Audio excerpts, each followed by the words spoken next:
The views and opinions expressed by tonight's guest and topic of discussion do not necessarily represent the official policy or position of Spaced Out Radio, Spaced Out Weekend, Spaced Out Radio Limited, its hosts, syndicated carriers, or anyone associated with this broadcast.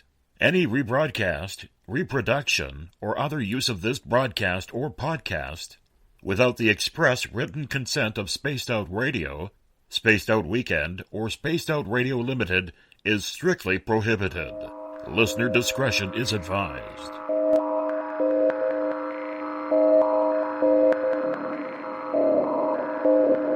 Hi there, this is Dave Scott, and I would like to invite you to listen Monday through Friday right here on Spaced Out Radio. 3 hours a night of the top stories with the top guests, ranging topics from UFOs to ETs, ghosts to Sasquatch, and everything in between. We are live every night, 9 p.m. Pacific, midnight Eastern. So come on in and take a listen at spacedoutradio.com. Spaced Out Radio will take you out of this world.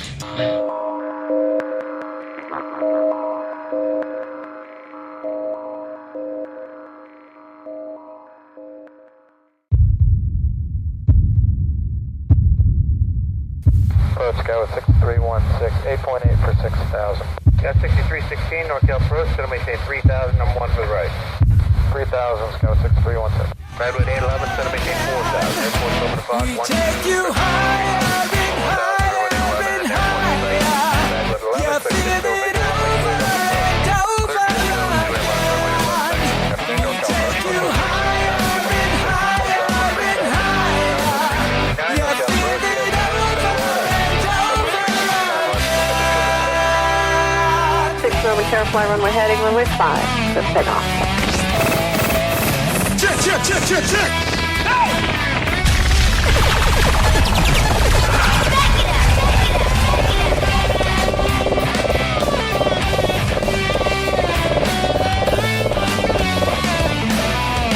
And we are ready for takeoff. Sit back, relax. It's time to travel with Cosmic Passport. Spaced Out Weekend presents Elizabeth Anglin's Cosmic Passport, a 1-hour warm-up of news, stories, thoughts, and ideas to captivate your mind.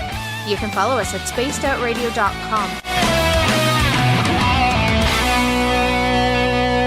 Now 20 years have passed us by, and we look back and count the time.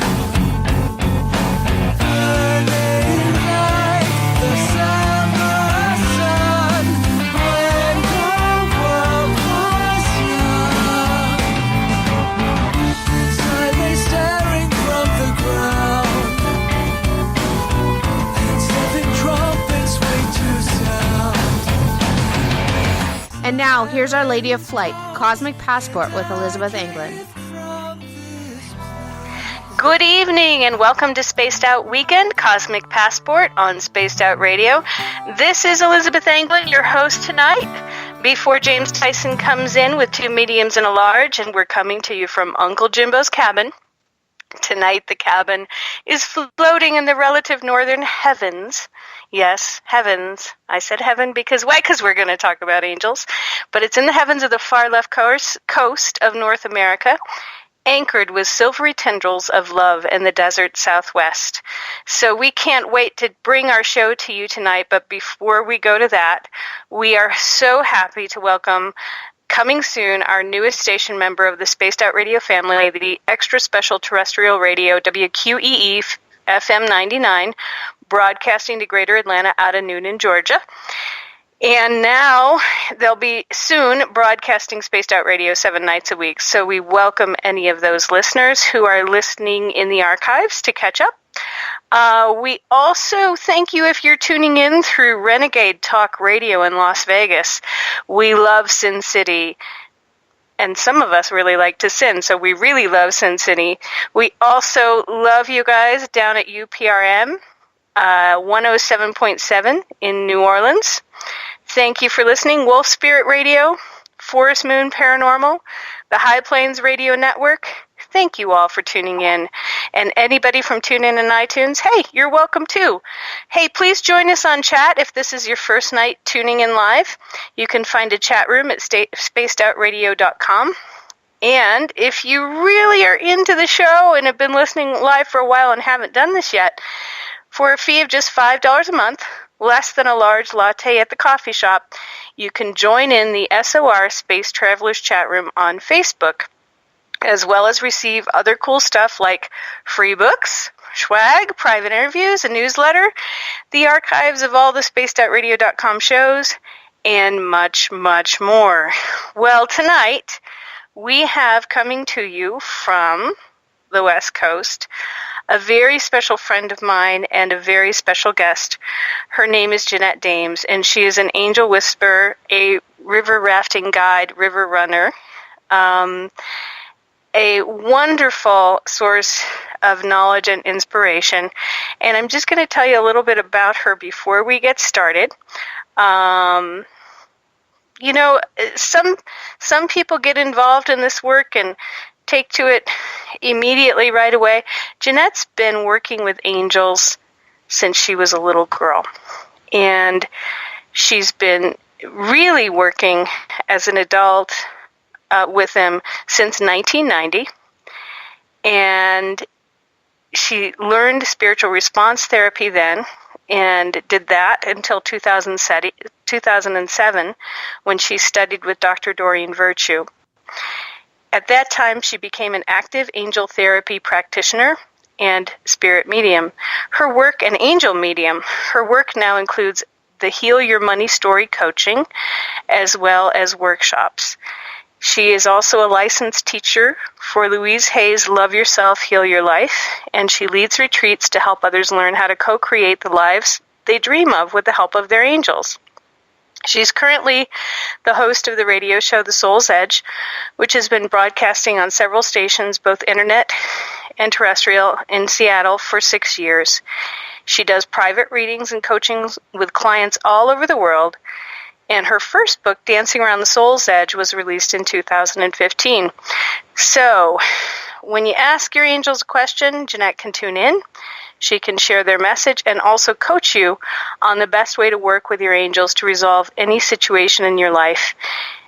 If you're interested in our show tonight and you don't get a chance to get on air or ask a question through chat, you can contact her for private readings, or you can join her mailing list for specials and events through her Facebook page, River Angel Ranch.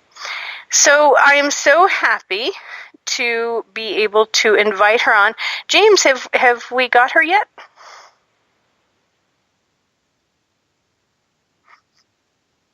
Okay. So,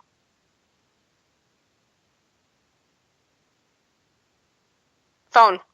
Okay, so we're just waiting to get connected with Jeanette, and while we do that, I'm going to go look in the SOR Space Travelers chat. Okay.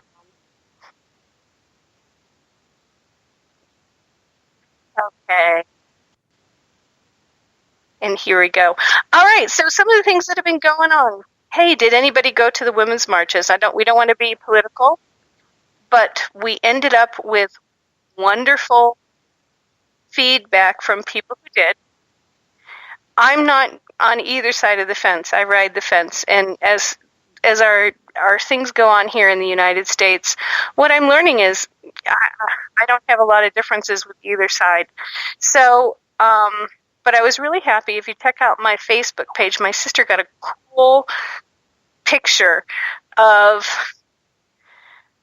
the march in Chicago, and it's on my Facebook page. Go to Elizabeth Anglin on Facebook, and you can see it. And it's a woman with her little girl, and she's got a fallopian tuba. Excuse me 1 second. James, I can't talk to listeners when you're talking in my ear. Thank you.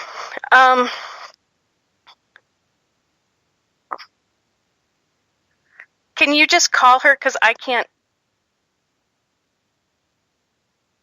Can you just call her on her phone?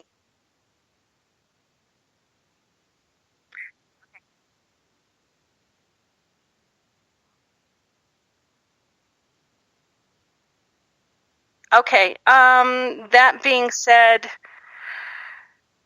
all right. Anybody have any questions in SOR Space Travelers? Write them down now. Thank you. I'll be right back.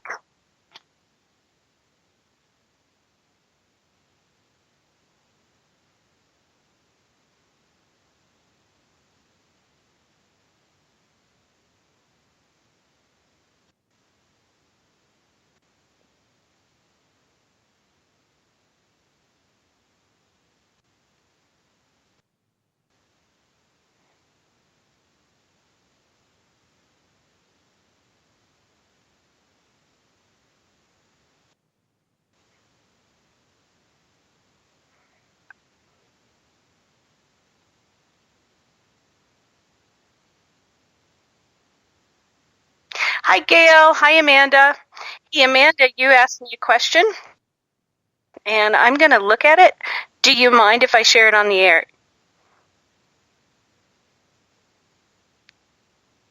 Just write in this SOR Space Travelers. So Amanda wants to know, with the clairs and telepathy, are they the same? And I have to say, yeah, all of the clairs are used in this. Like, used your brain in the same way, Amanda. The issue is, and it's you paying attention. A lot of people don't believe that spirits exist, so don't pay any attention to them. Whereas it's an easier situation for people to learn when they are able to pay attention to animals, or to somebody. Perhaps you have a person who has Parkinson's or something and they can't talk. So that being said, that you use the clairs for telepathy, you use the clairs for mental mediumship, and you use them exactly the same way. So if an animal were talking to you in terms of telepathy, or a person who couldn't speak were talking to you, or an alien were talking to you, then you would have the exact same use of your brain and the exact same use of your faculties.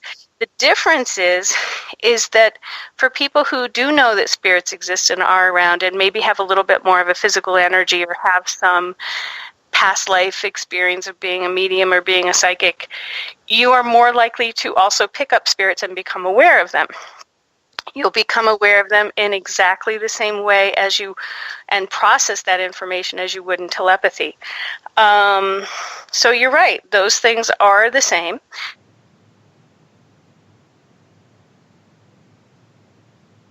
Animals, or you say that a wolf came to you and tried to lead you into the woods. I hope that's not too personal for the show. But you didn't go. Well, I don't think it was a problem, but we'd have to look at that. And I'll ask if Jeanette can help us with that when she gets on the show. James is just having a little bit of problems with Skype right now.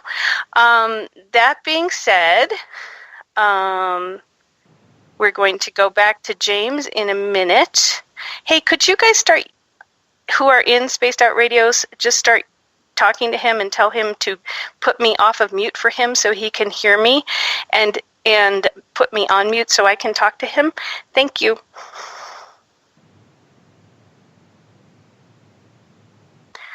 All right. Next up.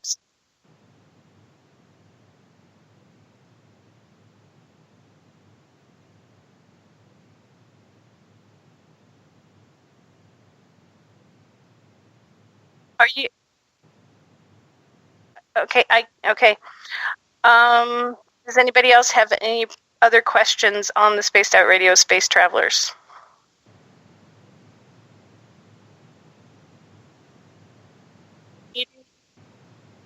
Reading.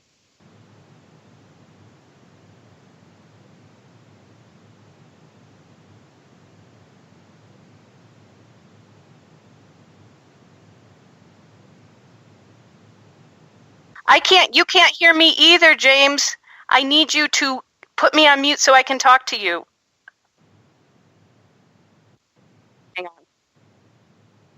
I have her number.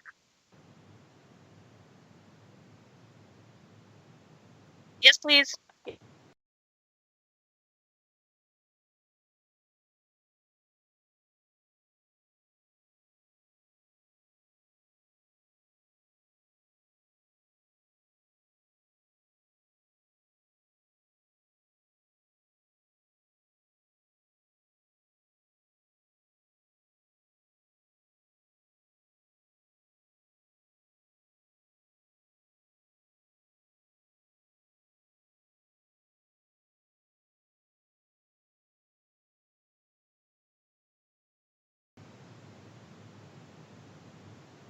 Is that a yes?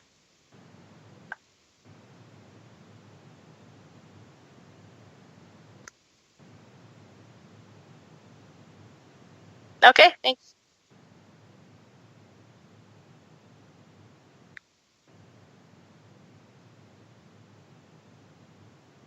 Put a song on or something while we figure it out.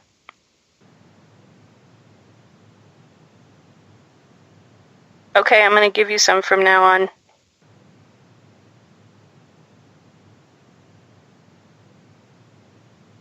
Okay.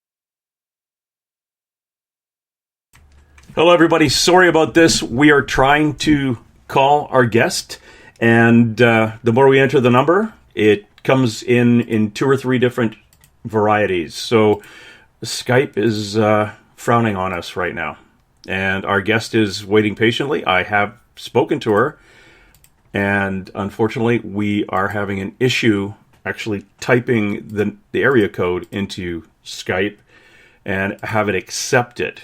So that is a bit of an issue if you were trying to phone somebody when you put the number in and it actually comes up all sideways. But here she is shortly. Elizabeth, you may take the reins. Hello. Hello. How are you? I'm good. How are you? I am sideways right now. We've got you on, and now Elizabeth is gone. So I'm wondering if we add her to the group call, things will work. It is kind of odd. I was typing your number into the system, Out radio. and it was it was coming back all discombobulated. The 995 was at the front of the number. It was bizarre, very, very bizarre, and I have no idea what was happening with it. Elizabeth? Yep. You are with your young lady guest from way up here in the Pacific Northwest. Okay. Are we ready to I'm go? here. Okay. I will probably not sound good because my phone didn't pick up, and now I'm on my computer because the fan is running. But I'll do my best. You ready? I'm ready. I'm ready, yeah. The listeners are all listening and ready. Okay. Let's go.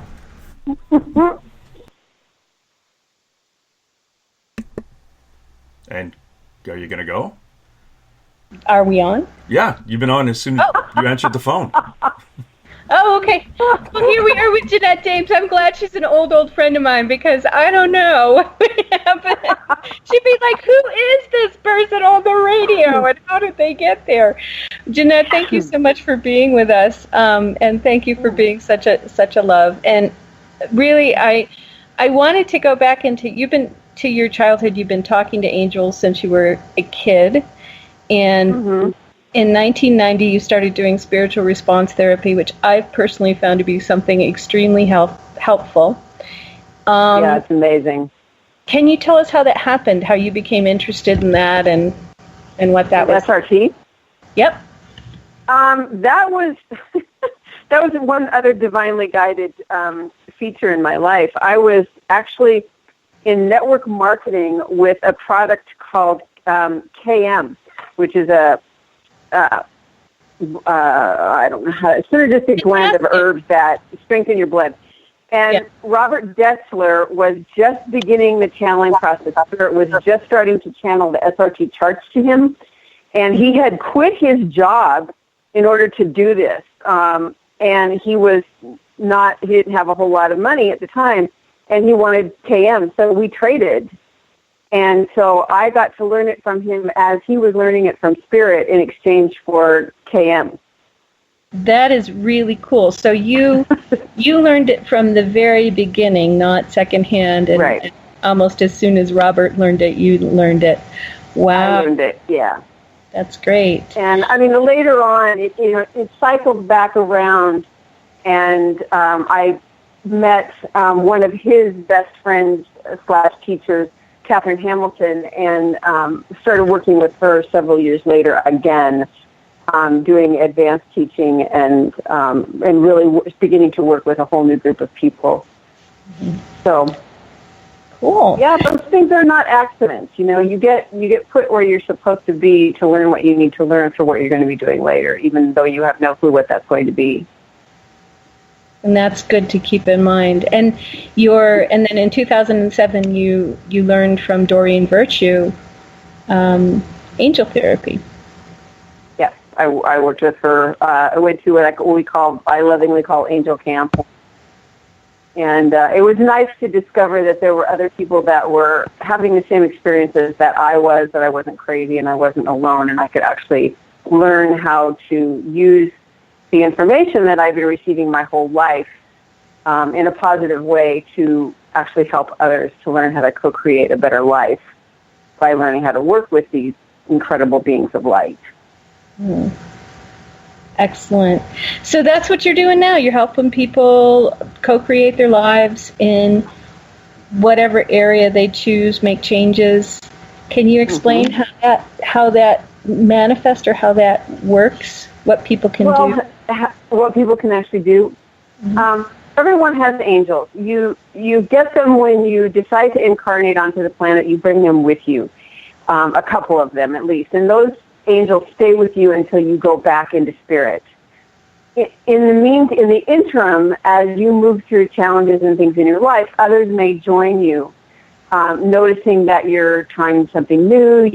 You might mentally be asking for help and not even know that you're putting that vibration out there, and they jump in.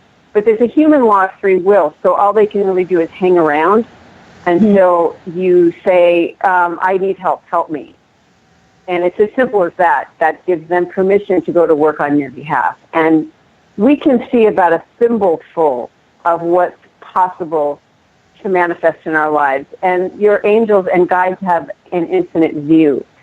So when you ask them for help and then step out of the way and pay attention to the signs and the messages, then you can start moving into the things that you're really trying to create with ease and with grace. And it takes a lot of trust, but the things that begin to happen are things that you never dreamed were possible, and it gets really exciting. That's lots and lots of stories. Well, I have a question about the two that come with you. Would they be named angels that anyone would recognize, or would they be angels that were maybe, not named, that wouldn't be recorded? Well, they have names. They're specific to you, however. They're not like archangels are out there and they're omnipotent, so they can be with everybody at the same time. Mm-hmm. So if you're feeling sick, or you work with animals, you work with, you help people with illnesses, you can call on Archangel Raphael, who's the healing angel, who also helps with life purpose. But he can be with you, helping you with your healing work. He's also one of my guides, so he stays with me all the time, too. Mm-hmm. Your guardian angels are specific to you. So the two that come in with you when you incarnate, stay with you forever. They don't go around messing with other people. And you can usually find out their names simply by asking them, and they will pick names that are easy for you to understand. If we tried to use their angel names, it would take us weeks just to learn how to pronounce them. And so are they different than spirit guides, these two? Yes. Okay. Spirit guides are usually beings that have lived a human existence or some kind of life of matter on another planet. They've understood what it's like to be in a body of some sort. It doesn't have to necessarily be on our planet, but some planet. Mm-hmm. And angels have never had a body. They've never had a human experience unless if you're in a life-threatening situation before your exit point, they'll jump into a body to like pull you out of a burning car or something, but then they go right back. Mm-hmm. But they have never actually lived a human life. I get that. I have a question. Have you heard about people who are on the human angel path? In reference to there are like earth angels? Yeah. Yes. And they're the way that I understand that is that they are people who came here specifically to be guardians or act as guardians of the planet. Mm-hmm. You may have a different understanding. I'm not real well versed on that. Well, it occurred to me because it was something that I never heard of or experienced until it started happening to me, that I started manifesting these symptoms of being a human angel, and people had seen me in my 20s come to help them, and I was like, and they said, "You were an angel." Oh. I was like, "I'm not an angel." No, but you came. My daughter had a high fever, and you came and you floated through my window, and I went, okay, well, and I'm glad that was helpful. Well, I think that you're an exceptional person, though, and you probably have the ability to easily astral travel or send your energy in some form that may look angelic or look spirit-like to anyone that needs you. That's how you do your distance healing. Mm-hmm. That doesn't surprise me at all. Yeah, and I would call you an earth angel. Yeah, that was before I learned any Reiki or anything, so it was a little bit disconcerting. But I think I've read for some people, and I think that it happens a lot more than for certain people than we like to talk about sometimes. We have some people. Yeah, I agree. Yeah, we have some people in the chat room who I want to get to them because at least one of them I think may be on that path. Let me look and see. They may have some questions for you. Hold on one second. Okay. Okay, well, I guess they haven't, the people I'm expecting haven't come in yet. So let's just continue for a bit. All right, let's use me for an example, because I'm here. You're a good example. I like using you. I am really, now I've been sick, so this is probably part of it, because I've always found that when my health is not good, I don't get a lot of work, and I had an undiagnosed, really severe anemia that came over a long period of time until it got, lower than the death zone, and I'm just coming out of it. But I want to manifest more abundance, more cash flow. So how would I change that with angels? Well, you talk to them first. That's the first thing. Is they the issue is always fear. Okay. And your angels will read what your vibration and what your they call it the top of the mind issue is. So even if you're saying to me or to yourself or to everyone, I really want to manifest more abundance, I want to manifest more clients, I want to help more people, but you wake up at 2 a.m. and your heart is pounding and all you can think about is how am I going to pay the rent? Mm-hmm. then there's a conflict between trusting and what you want. And so they look at that and they go, well, what does she want? Does she want us to bring her more clients, or does she want to not pay the rent? Okay. So the focus has to go in one direction. And it's a huge issue. And we all go through it, and I get it down, and then 6 months later I fall back into the trap again, and the same thing happens. So I think it's an ongoing issue for a lot of us. And so as a Heal Your Money Story coach, where I take my angels and I take the coaching program that I learned and put them together, and you kind of end up going back into your childhood, and you have to look at all of the messages that you learned about money and about your ability to manifest it or hold on to it or save it or use it properly, and get a real good grip on that. And then you go back and you say to your angels, I need to heal this. I need to get rid of it. I am ready to be fully ensconced in my glory and my abundance and the fact that I am absolutely perfect. And then that falls into the love yourself portion of that. So there's it's a big process, but it's doable. Mm-hmm. Yeah, I found that I've had people call me, and because I think this resonates with me, it's a sense of having this. Like, I'll get a chunk of money, and then all of a sudden my computer will break, or my car will get stuck in the mud, or something else will come up that's a big bill, and blammo, it's gone. Whatever you got is gone. Yeah. Yeah. And I hear that a lot, and that's a self-worth issue. Okay. I don't want to pick on you, and I don't want to go into an area that might be uncomfortable, but for everybody, myself included, that I've had that happen numerous times. And it's a lack of believing that you're worthy of having the great abundance that really is your birthright. And it comes from well-meaning teachers and parents and churches and all kinds of places where, you heard things like money doesn't grow on trees. You have to work hard for it. You have to put 10% of your paycheck away or you're going to fall. Everything. There's a million stories we were told. My particular one was my father used to say, you're never going to learn how to save any money. You're never going to have any penny. You're never going to be able to raise your daughter and support her. And he went on and on and on. And I spent, 18, 20 years supporting my daughter by working 13 hours a day, because I had that belief so deeply ingrained in me that the only way I could do it was to just work and work and work and work and work. Mm-hmm. Otherwise, I'd never be able to support her. And it probably wasn't necessary when I look back on it now. Mm-hmm.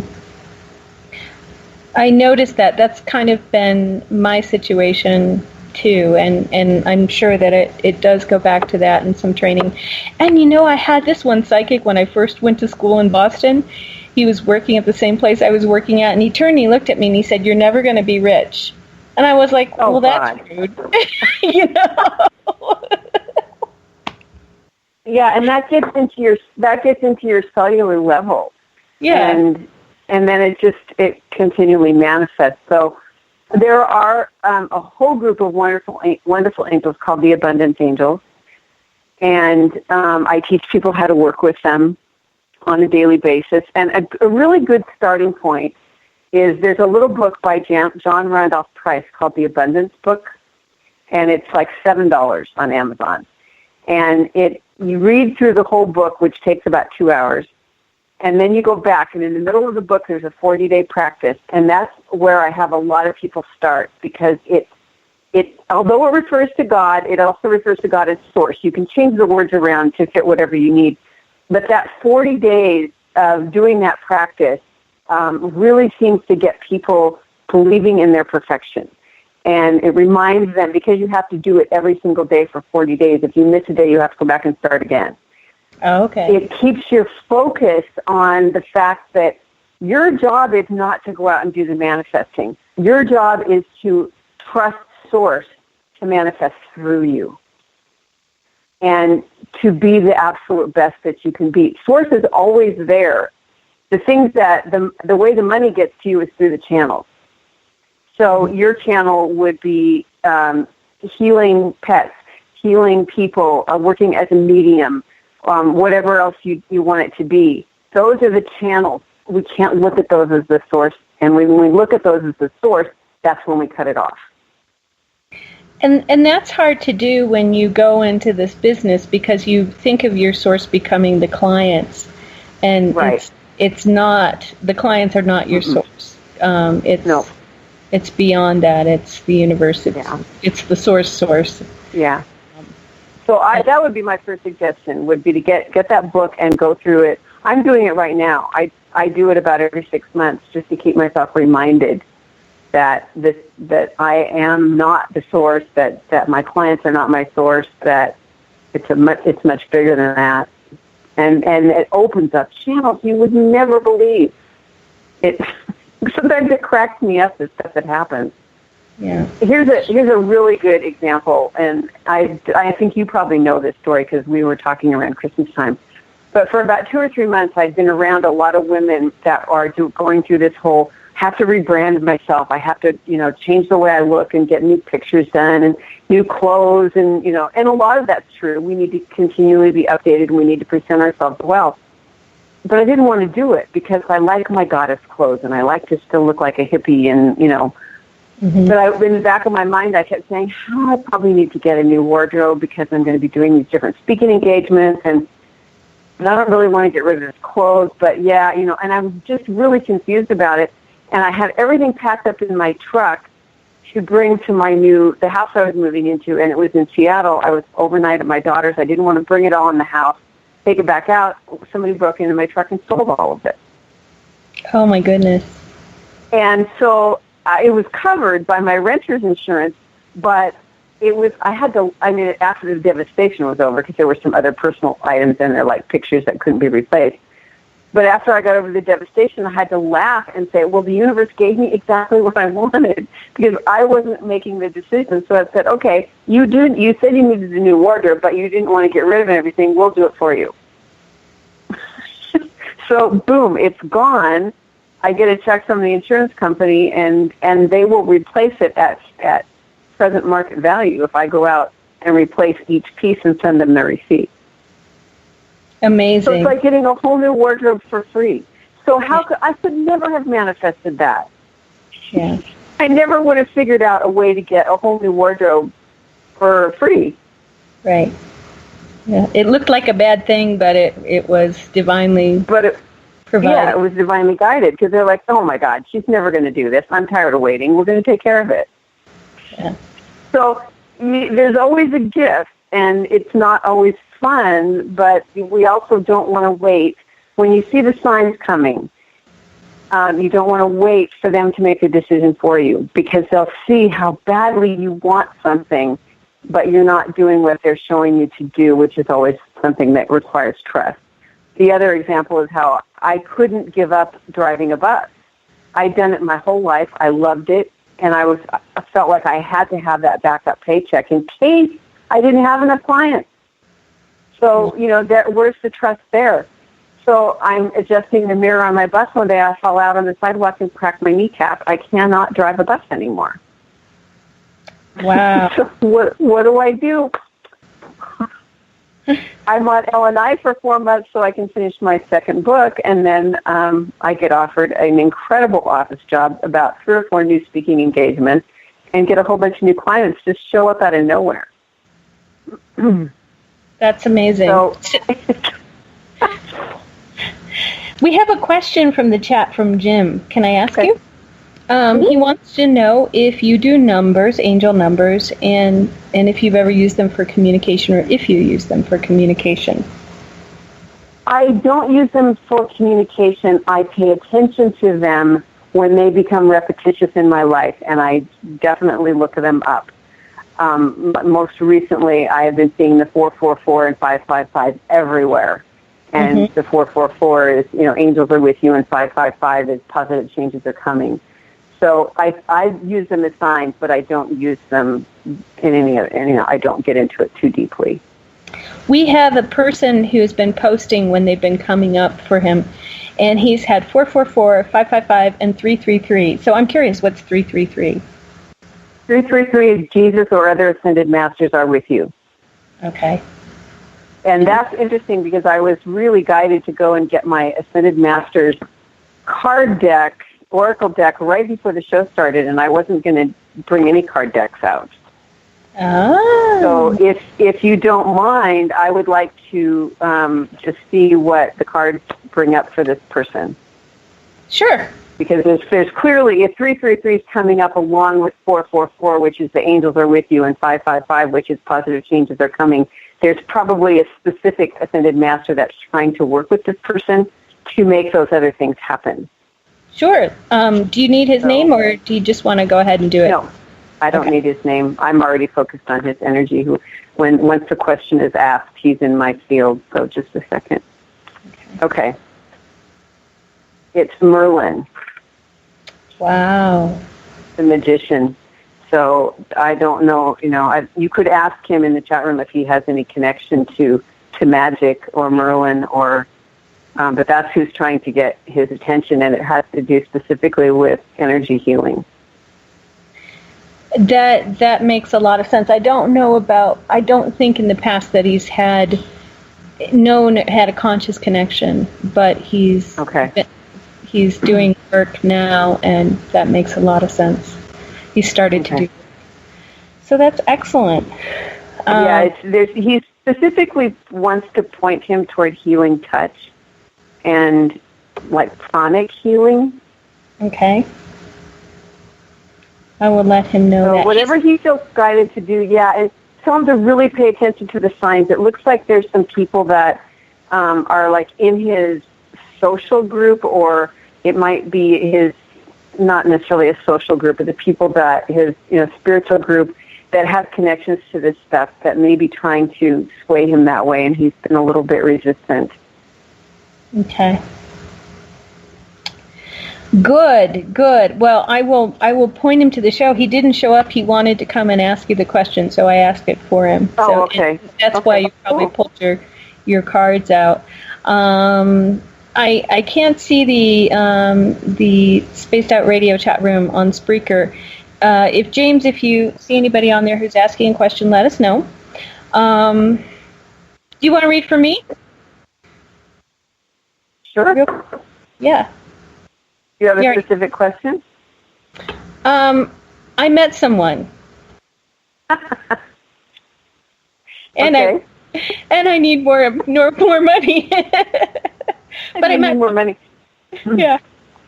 Well, maybe he's bringing you more money. Oh, I doubt it. But it could be. It's energy. What is? It could be bringing you an opportunity, actually.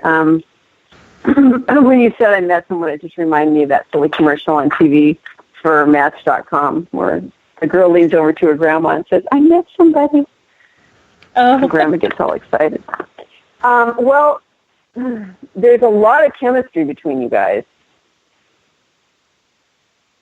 Or there will be. It would probably behoove you to try to not resist that. Okay. Looks like you have a tendency to get really scared when that happens, and that makes sense based on some things I know, from your background. But there's a whole lot. There's just a really strong attraction.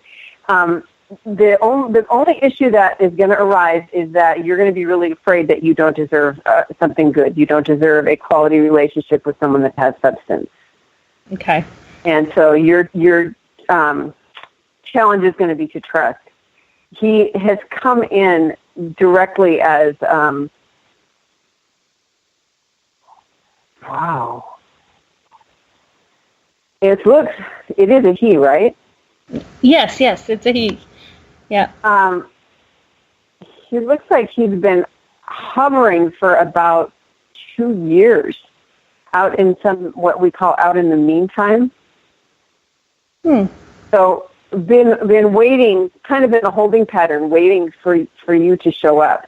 So he is probably going to be a little more ready than you. Okay. Or to jump into a relationship. So it's okay for you to say, this is my timeline and this is what I'm comfortable with. But when he's sincere, So when he tells you things and you say, well, that's not true, I'm not that good, or no, I'm really not that pretty, or no, I'm not that cute, don't do that. When the compliments come, just say, oh, thank you. Or, what I do with Bob, he'll say, you look really cute, and I'll go, I know. And he'll go, what? Well, I know. I look in the mirror. I know I look really cute. And he'll go, how can you say that? And I go, because it's true. So, there's a little shock factor there. But that really tells the universe that you're loving yourself. Okay. And you can do it in a joking way, but it looks good. Yeah, good. Okay. Well, that's the thing. He has a lot of character, and he does have substance. And is there any religious conflict? There might be political slightly, but not. Okay. I'm probably. Right now, it's hard not to have political conflict with anybody. Well, right. I mean, even the people you think would be on the same exact page are attacking, like, your sister or your best friend, or your best friend is attacking something that you hold dear. Hey, can we use angels to heal this, or is it just our own thing? Oh God, yeah. Well, no, they are so on it. When it was the day after the election, I had to really jump away from all of it, and there was so much fear before the election, and I was out running, and this is on my Facebook page somewhere. I was out running in the forest near our house, and I had just been questioning, why? And it hit me that the whole thing manifested because we were so scared it would manifest. Our fear was so enormous that we brought exactly to us what we were afraid of. Mm-hmm. And I stopped and I said, is this true? Is this what happened? And this light came through the trees, shone on this bush, and then these little red sparkles came on the leaves. Mm-hmm. And I took a picture of it. The red sparkles didn't show, but the light coming through the trees shone. But it wasn't like I turned a corner and, all of a sudden the light was coming. It's a very dense forest, and not a whole lot of light gets in there. And so I said, well, you need to show me a sign, and then these red sparkles came. So I do believe that, yes, indeed, we did manifest this for what we need to learn. I think the unity part of it that everyone keeps saying we have to have is coming from us uniting with, like, what happened yesterday. Mm-hmm. Realizing that we all have to be there to help and protect each other. Yes, the angels are on it. I don't think that anything really dramatically horrible is going to happen. Mm-hmm. But asking them for assistance in whatever way we can. And honestly, I think the most healing thing that can happen every day is for everyone that has a spiritual inclination to bring the white light of spirit into their heart chakra and fill it with their love and send it to the White House. Sounds like a good plan. That sounds like an excellent plan. Love is the only thing that is going to transform this. And when you bring all that angel energy into your heart and send it out, it has the ability to create miracles. And we might not see the actual, vibrational changes, but you can be absolutely positive that it's happening. And you can do that for everything, Elizabeth. You can do that with your bank account. You can do that with your money story. You can do that with anything. Sending love to it starts to heal it and changes the vibration of all of it at every level so that it can just transform. And things will happen that you'll kind of wake up and go, what happened? Mm-hmm. I didn't do anything, and all of a sudden it was different. I don't even remember when it was different. And now it's what I asked for, and nothing happened. It just suddenly is. Yeah. Yeah, I hope for that. I want to send love to everybody who's out there, who's on, one end or one middle or one in between of any of the political stuff. I've gotten to the point where nothing anybody says about anything offends me because I agree with some things on both sides, and I just think we should be more loving to each other. And if there's unity, let's have unity with each other. It doesn't have to be, for a particular politician if they're not doing right, or pretend that they are doing right, or they did do right, just unity for each other. That's probably respect for each other. Yeah, respect and love to each other and love to our elected leaders. And I think is there something about divide and conquer going on? I don't see that. Okay. I think the end result that I see is a coming together of the party system where everyone begins to realize that it's not about Democrats or Republicans. It's about little pieces of both theories that can sometimes work. Right. What's going to for Republicans to say, just because you're Democrat in your ideas doesn't mean all your ideas are bad. It means some of them might work right now and some of them might not, but those other ideas might work another time, and vice versa. Yeah. And that's a really good point to be made. There are a lot of ideas on both sides that could work right now. Exactly. And, we just want to create the clarity for the ideas that will work right now to come forward. Let's see. Well, we're getting toward the end of the hour. Is there anything that you would like to tell people about your story or angel work or what? Well, I would just say the biggest thing is when you ask for help, don't doubt the messages and the signs that you receive. That's like shooting yourself in the foot. If you really want to get clarity with your guardian angel, sit down with a piece of paper and say, what do I need to know? And start writing whatever comes into your head, it's correct. Mm-hmm. You don't judge it. And then you don't have to look at it right then. You might want to do it for 2 or 3 days. But that's a really good way to start getting connected with your angels. They are there to help you. That's their job. You can think of them as your employees. Their job is to help make your life better in whatever way you want it. But all they can see is what you're thinking about. So be careful what you think. Okay. And Elizabeth? Just before you go, sorry, go ahead. We do have a question. I know it's getting down to the last part of the tower. It's from Catherine James, and Catherine has a question, and she would like to know the name of the angel who guides her, and if she will accomplish the goals she has set out for herself. Okay. I'm going to answer the second question first.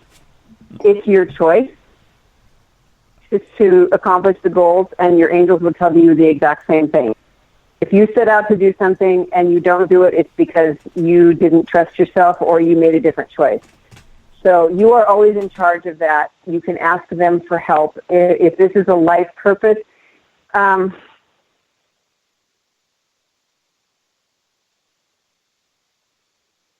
this is going to sound a little bit cliche because, James, you're right there, but I keep hearing James.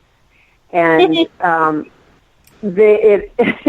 so, Catherine, take the name James as your life purpose angel. It's definitely an angel with a lot of male energy. They don't have gender, but this is a very strong angel, and he looks like, he's clarifying that it is James. You'll either meet somebody or hear that name somewhere else besides Spaced Out Radio within the next week to validate it. But he is literally behind you trying to push you. So whatever it is you're afraid to do, ask him for help and ask him to show you signs that he's right there with you so you don't have to feel insecure about it. Isn't her last name James? Yeah, her last name is James, too. Well, her last name is James, too? Okay, well, James, you've got it. I didn't hear her last name. He's pretty cool. I mean, he is like maybe about 1.5 feet taller than you. And so he can completely put all of his energy, just like enfold you in his arms and practically throw you into whatever it is you want to do. But you have to believe in yourself. So that's it. He feels like that's his biggest challenge right now. And she says, thank you so much. Getting you to believe in yourself. Yeah, you're welcome. Hope that helps. And Talk I will to them every day. I will continue to push her. Okay, maybe not me. Okay. You are such an angel, James. Oh, yeah. He is a James I'm angel. a supplanter. Hey, one last thing. Where can people find you if they wanted to get a reading or take a class? And what are you teaching and when? RiverAngelRanch.com. RiverAngelRanch.com. I'm in Washington right now. I'm always teaching classes in Washington. I think the biggest thing right now is the conference that's coming up in April, which is huge, and it's I Am Worth It NW, like Northwest. I Am Worth It NW.com. There will be 8 classes going on concurrently both days, and they're all fabulous speakers. And it's for women to really honor themselves and say, I'm worth it, to give myself this weekend to go away with my friends and to learn new stuff. And there's everything from spirituality to holistic nutrition. So it's not all about angels. There's a lot of really varied subjects in there. Excellent. Thank you so much for coming on, and thank you for talking to everyone tonight. We're definitely going to talk about you coming back and doing readings again on a night when we have no tea on our computers. If anybody wants to come into the River Angel Ranch and tell me that they came from your site, they can have the discounted rate that the Angel Circle members get for private readings. So, okay, we'll make sure tell them to let me know that. Yeah. Okay. If they go to the website, they'll see the full price. They can get the Angel Circle member price if they mention your show. Excellent. Well, thank you so much. Thank you. Good to hear your voice. Yeah, yours too. It's always great to talk to you. And just after this, we are going to have 2 mediums and a large. It's Paisley and Skeeter this evening with James. Taking your calls, Paisley doing numerology, Skeeter doing mediumship. It's going to be a great night. I hope you have your questions together for them. And I will be back next week on Sunday. I know I have Richard Smith, the Alien Teacher. His book, The More the Mason and the Alien, is available on Amazon, and you can find him online. And I think Saturday night, I haven't figured it out yet, but I'll figure it out probably tomorrow. It might just be me doing readings. I love you all. Thank you all for listening to Cosmic Passport and Spaced Out Radio Weekend and spacedoutradio.com. James, I'm going to turn it over to you. Hi there, this is Dave Scott, and I would like to invite you to listen Monday through Friday right here on Spaced Out Radio. 3 hours a night of the top stories with the top guests, ranging topics from UFOs to ETs, ghosts to Sasquatch, and everything in between. We are live every night, 9 p.m. Pacific, midnight Eastern. So come on in and take a listen at spacedoutradio.com. Spaced Out Radio will take you out of this world. Hi there, this is your psychic medium, Joanna, and I would love it if you would join us every other Sunday on Spaced Out Weekend. With host James Tyson, we'll bring you personal psychic messages on 2 mediums and a large. Questions about love, life, career changes. We would love it if you would come and join us live. Call in and listen in for the experience. Allow us to open the doors to your other side. 2 mediums and a large, heard only on Spaced Out Weekend at spacedoutradio.com. Looking for news beyond the mainstream news? Head to spacedoutradio.com and check out the SOR Spacewire. This is Spaced Out Radio's Eric Markham, News Director for the SOR Spacewire. Daily, I will bring you intriguing stories and outlandish reports from what's going on around the world. UFO sightings, paranormal activity, conspiracies, alternative health, and so much more. And if you have news, email me at news@spacedoutradio.com. Attention Spaced Out Radio listeners. For only $5 a month, you can join Spaced Out Radio Space Travelers. Your membership at spacedoutradio.com will give you access to private fan area on the website, get you a monthly newsletter, draws for monthly swag, and a whole lot more. Sign up today to become a part of the Spaced Out Radio experience. For over 40 years, the Purple Energy Plates have been delivering amazing results for their many customers. Inspired by the great genius Nikola Tesla, the harmony, healing, and energetic effects of the plates have proven over and over to be beneficial and often miraculous to thousands of customers. With their money-back guarantee and the many benefits, how can you afford not to get one? Check their site for daily specials and choose from their many energy products. You won't be sorry. Visit them today at purpleplates.com for mind, body, and spirit, and expect a miracle. Patrolling the Pacific Northwest, we are always on the lookout for the strange and unassuming stories that real people are experiencing. Hi, I'm Vincent Zunza from Pacific North Weird. Me and Alexandra Sullivan have teamed to bring to you those odd stories that never seem to make it into the mainstream. Stories so weird that will leave you scratching your head wondering, is this real? It's as real as it gets with Pacific North Weird. You can watch our videos right here at spacedoutradio.com.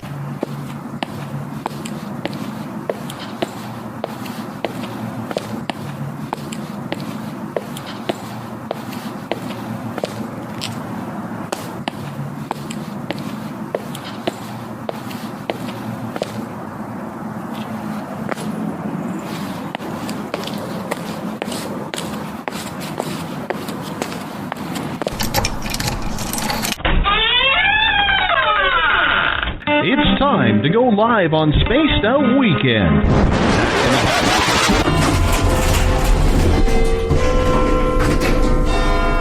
13, please. Oh, hi, Kevin. Oh, is that the time? Kevin, my friend, don't you find that watch just a little bit loud? Well, I certainly hope our buddy Bumblefoot is playing when we get there. Oh, you stinky big bundle of hair. I said Bumblefoot, not Bigfoot. Oh, it's going to be a long night. It's time to head to the 13th floor of the old log cabin for Spaced Out Weekend with James Tyson. You can tweet James at James Tyson SOR. You can find him on Instagram, Spaced Out Weekend, as well as on Facebook.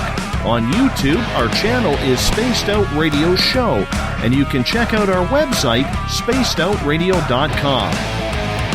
Little brother has taken control, shoveling dirt in every hole. Predators to condemn your soul, watching you and watching me.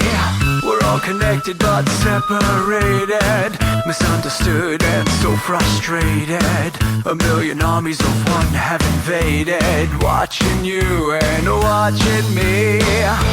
We live behind glass curtains and act like nothing's wrong. Soon you will belong.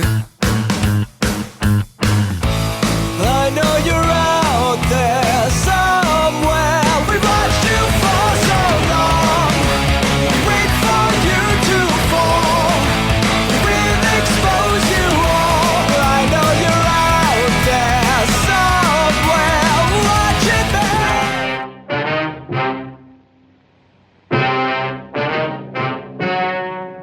Ladies and gentlemen, the story you are about to see is true. The names have been changed to protect the innocent.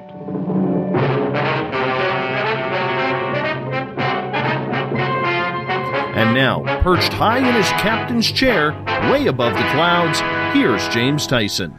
Welcome to Spaced Out Weekend, everyone, and thank you for visiting me here on my little log cabin on the 13th floor of the Spaced Out Radio Network here in the paranormal portals of the lower left Canadian coast, Cascadia, the Pacific Northwest, and for listening to us on spacedoutradio.com, on Spreaker, High Plains Talk Radio Network in Vegas, and coming soon, WQEE 99 Rock the Key in the greater Atlanta area. And we want to thank our recent affiliate, which is not new anymore. It's United Public Radio Network on 107.7 FM in New Orleans, and their listeners from over 160 countries around the world. We welcome you to tonight's show. Now, here on Spaced Out Radio, we broadcast every night of the week as we want to be your one-stop shop, or at least the guy you drop into on the way to your one-stop shop. When it comes to spiritual stuff, like psychics, UFOs, supernatural, conspiracy, and paranormal. Our music is that of our very good friend, Ron Bumblefoot Thal, of Art of Anarchy, and he has allowed us to use his music from the get-go. So thanks to Ron, and please go to his website, bumblefoot.com, see what he's up to. And if you're really old like Dave, you know that he played for Guns N' Roses for about 10 years. Please come visit me on Twitter at James Tyson SOR. Come see me on Facebook at Spaced Out Radio Show and Spaced Out Weekend. And on Instagram, you can follow me at Spaced Out Weekend. You can find us being Dave, on Spaced Out Radio Show. And tonight, we have our lovely couple. And again, last night we had Joanna for 3 hours. Her head, even at around noon today, was exploding. Her energy was completely drained out. And again, Joanna's only going to be around once a month. Skeeter's jumping in. She's got the shift going on 2 Sundays a month. Plus, she's going to be joining Paisley, who is basically the backbone of 2 mediums and a large. Not that she's the large. I'm the large, unfortunately. And she's just a wisp of a little thing. But we've got them here tonight. Paisley is a numerologist, and that's basically what she's going to be doing for you, unless we can get her to learn to do psychometry over the phone. So if you can hold your phone in your left hand, she holds her in her right. I doubt that it's going to work anyway. And Skeeter is a psychic about town. She is been opening up quite a bit, and if you go to her Facebook page, she wrote quite a little, I was going to say diatribe. I guess that's not really what it was, but no, it was some things that had come to her in the last week or so as a result of some interaction we had on our first episode of this shift. So welcome, Paisley Town, my card reader lady teacher, and Skeeter, the person who does remote viewing in my bedroom. And that's a long story, but we won't get into that. Hello, ladies. How are you? Good evening, James. Good evening. Oh, and Paisley is also our resident psychic on our Canadian Paranormal Society here in the lower mainland of British Columbia, and actually all over the Pacific Northwest. We go bouncing around. She's a very, very great asset to have on the Canadian Paranormal Society. It's just great to have her around. You guys ready tonight? All kind of buckled in and ready to go? We're ready. So. Ready. We're ready. What? I'm is in. it tonight? I'm in. Sign me up, James. Sign you up. Okay. All right. Anything fun happen over the week? Oh my gosh. You know what? It was a very crazy week, I guess. Planets and astrological signs. What about you, Skeeter? Did you notice that? I got bombarded by a meteor shower of stuff, so I'm still recovering. Oh. Yeah, Me too. I watched some Netflix. What? Oh, my gosh. My gosh. That's good. Well, at least you guys are having fun. I may be buying a new motorcycle. That could be a whole other thing. That could be an entire episode, I tell you. That could be. I want to go down the Oregon coast again, and I want to get a new motorcycle. Maybe at the end of the month, I'll grab something. Not new, because the one I was looking at new was $50,000, and I thought, I could buy that motorcycle or a condo in Phoenix or something. The way prices are going down there, but we'll see. We'll see. I can go cruising around down by you, Skeeter, in and out of the bushes and chasing Largefoot or whatever that thing's called down there. That'll be a lot of fun. We have a number of ways of communicating with us. us being the two psychics, not really me, because I'm barely a psychic. I'm barely audible most of the time. The easy way, if you're on Skype, is just give us a call at James_Tyson on Skype. That's James_Tyson to get us a hold on Skype. So if you're down in Australia, if you're up bright and early at 5 o'clock in the morning, or 6 o'clock, I guess it's now, in the UK, anywhere in Eastern Europe, it'd be a bit different. Western Europe, give us a shout on Skype, James_Tyson.com. And you can always give us a phone call at 575-664-6934. Again, that's 575-694-6634. And we'll be good to go. And I think we have a caller sneaking its way in as soon as our Skype is active. And if you were tuning in earlier for Elizabeth's show, you know how active my Skype actually is. It was going for a bit of a sideways poop. Hey, it's funny. People are saying they hear you guys in the chat room, we hear you but not James. Drat. And all my audio is completely raring and ready to go, and it appears that I'm beaming out, so I don't know what's going on. But, oh, good. Thank you. Oh, somebody's teasing me. Mario comes in and says, yeah, we can hear just fine. So you guys just calm down. You're mixing me right up. Our caller, Mike, are you there? And he's not. Mike came in, and then he left. I'm going to see who else is in the room here. Paisley, you've got some stuff going on up here. I do. I've been super busy. Yeah, tell us about your little adventures and things you're putting together. Well, lately I've been doing a lot of house blessings for people that are having paranormal activity that don't believe in paranormal activity. So I've been busy clearing some spaces and getting rid of some ghosty kind of things in their home. And that's been going well. Got a psychic fair coming up in February in the city of Coquitlam, outside of Vancouver, British Columbia. Another one coming up at the end of March around the equinox weekend. Got some classes happening. We just did vision boards this week with our class. We had 13 people show up last night. It was really fun. Awesome. Yeah. Yeah. It's not one of those classes I usually miss, is it? It's the classes you miss, yeah, for sure. Yeah, great. Yeah, you come to my other classes, the other fun classes. I do. I have a secondary class that's been meeting. Oh, hold on. I think I just put everybody on hold. Stand by. Oh, creep. I got stuff happening here. Come on, man. Oh, man. I got stuff. I can't even figure this out. I gotta man. You got it. There, I had to hang up on somebody. Sorry, guys.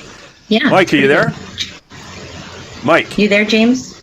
I'm here. Unfortunately, somebody called and did the weird thing, where you add them to the call and puts everybody else on hold. And that's what happened.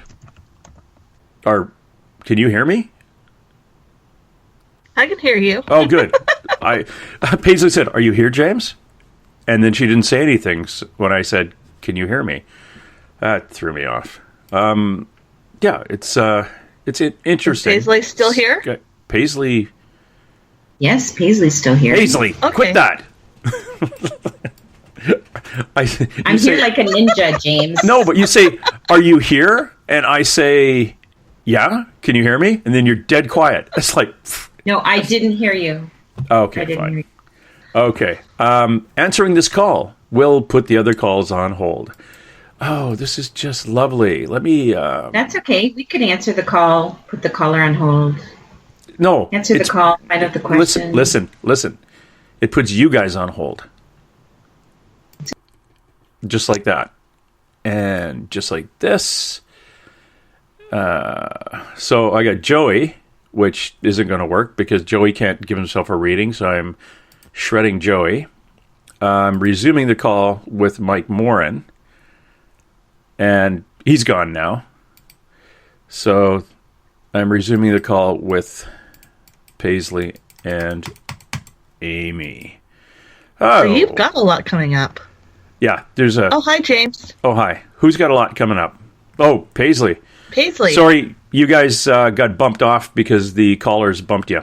So I'm going to see if I can get these people back in again. We'll see. Oh, look, they just disappeared. Oh, Skype is being really cool. It is actually taking people off the look who called list. They're disappearing. Well, I do know that Joey Giggles did call in, but maybe I had to hang up on him because Joey, God bless you, man. If I answer your call, it puts everybody else on hold, so it's not worth it. So I'm going to call you right back.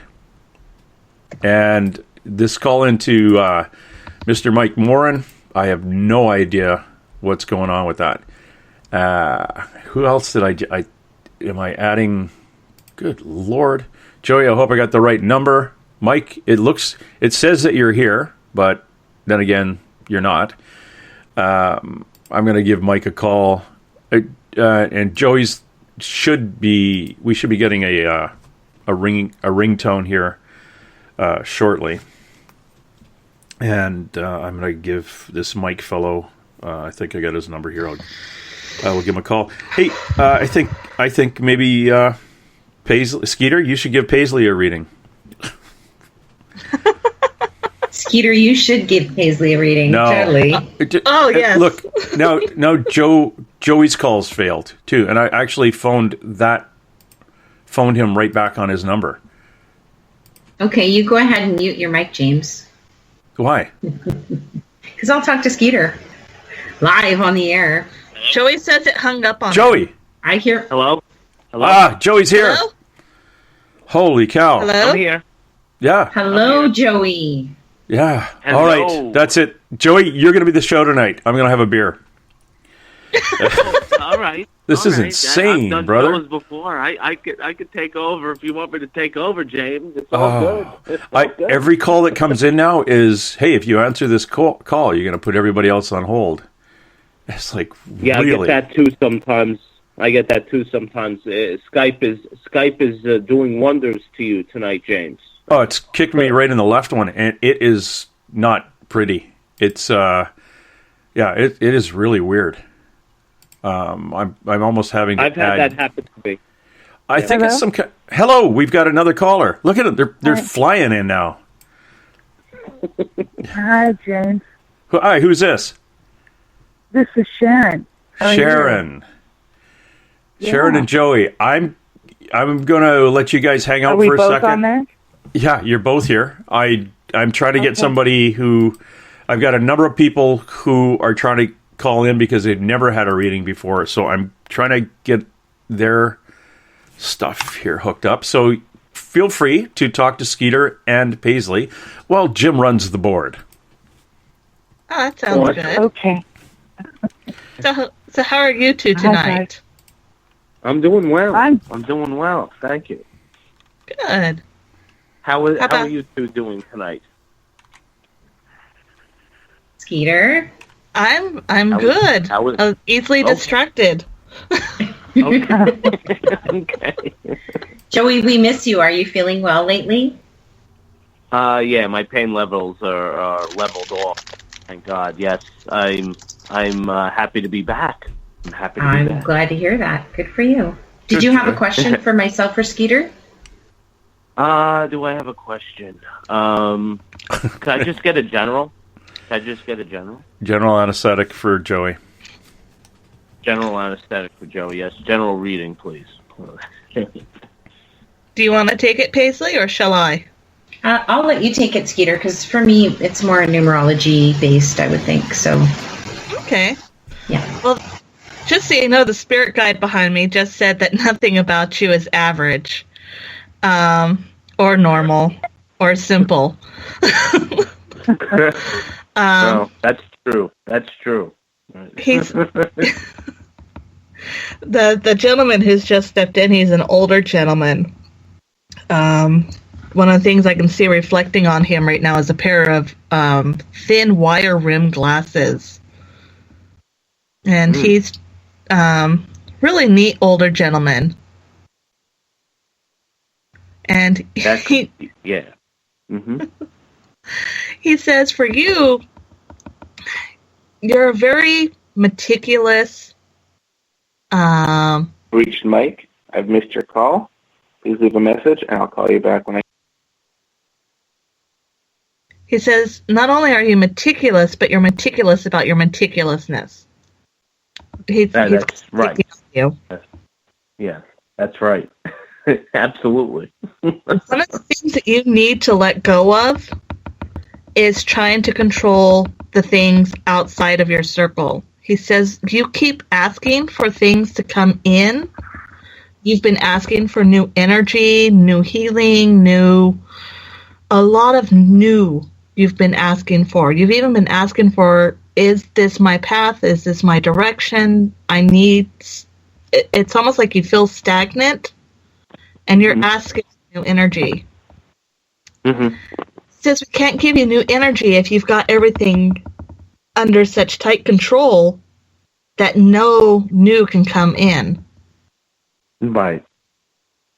You need to relax. He says, I know that's a really hard request from you. He says your blood pressure, you need to watch it. But you need to let go of some things. You need to not be so worried about controlling and supervising and overseeing and making sure that all the T's are crossed and all the I's are dots and the P's and Q's are in the right place and all that. You need to allow some things to start falling apart and falling away so that you can start seeing that new change that you've been asking for. Does that make sense so far? Interesting. Yes, it does. Yes, very interesting. Okay.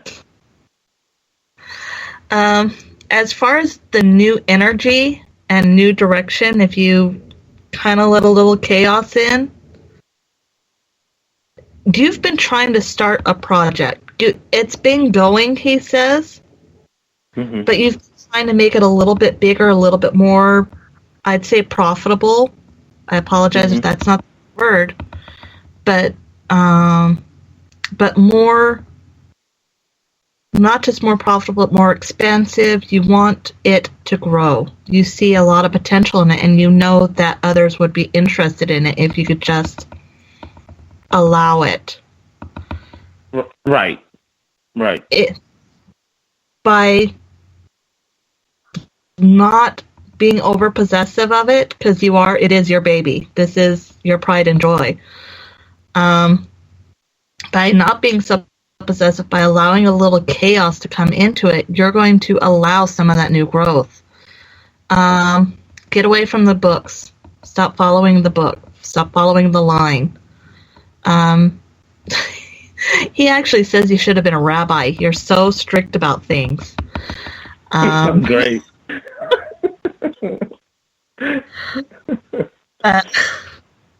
But he says, really, if you just kind of tap into that side of you that's a little bit more relaxed, a little bit more open, a little bit more free, you're going to find, one, your blood pressure is going to go down.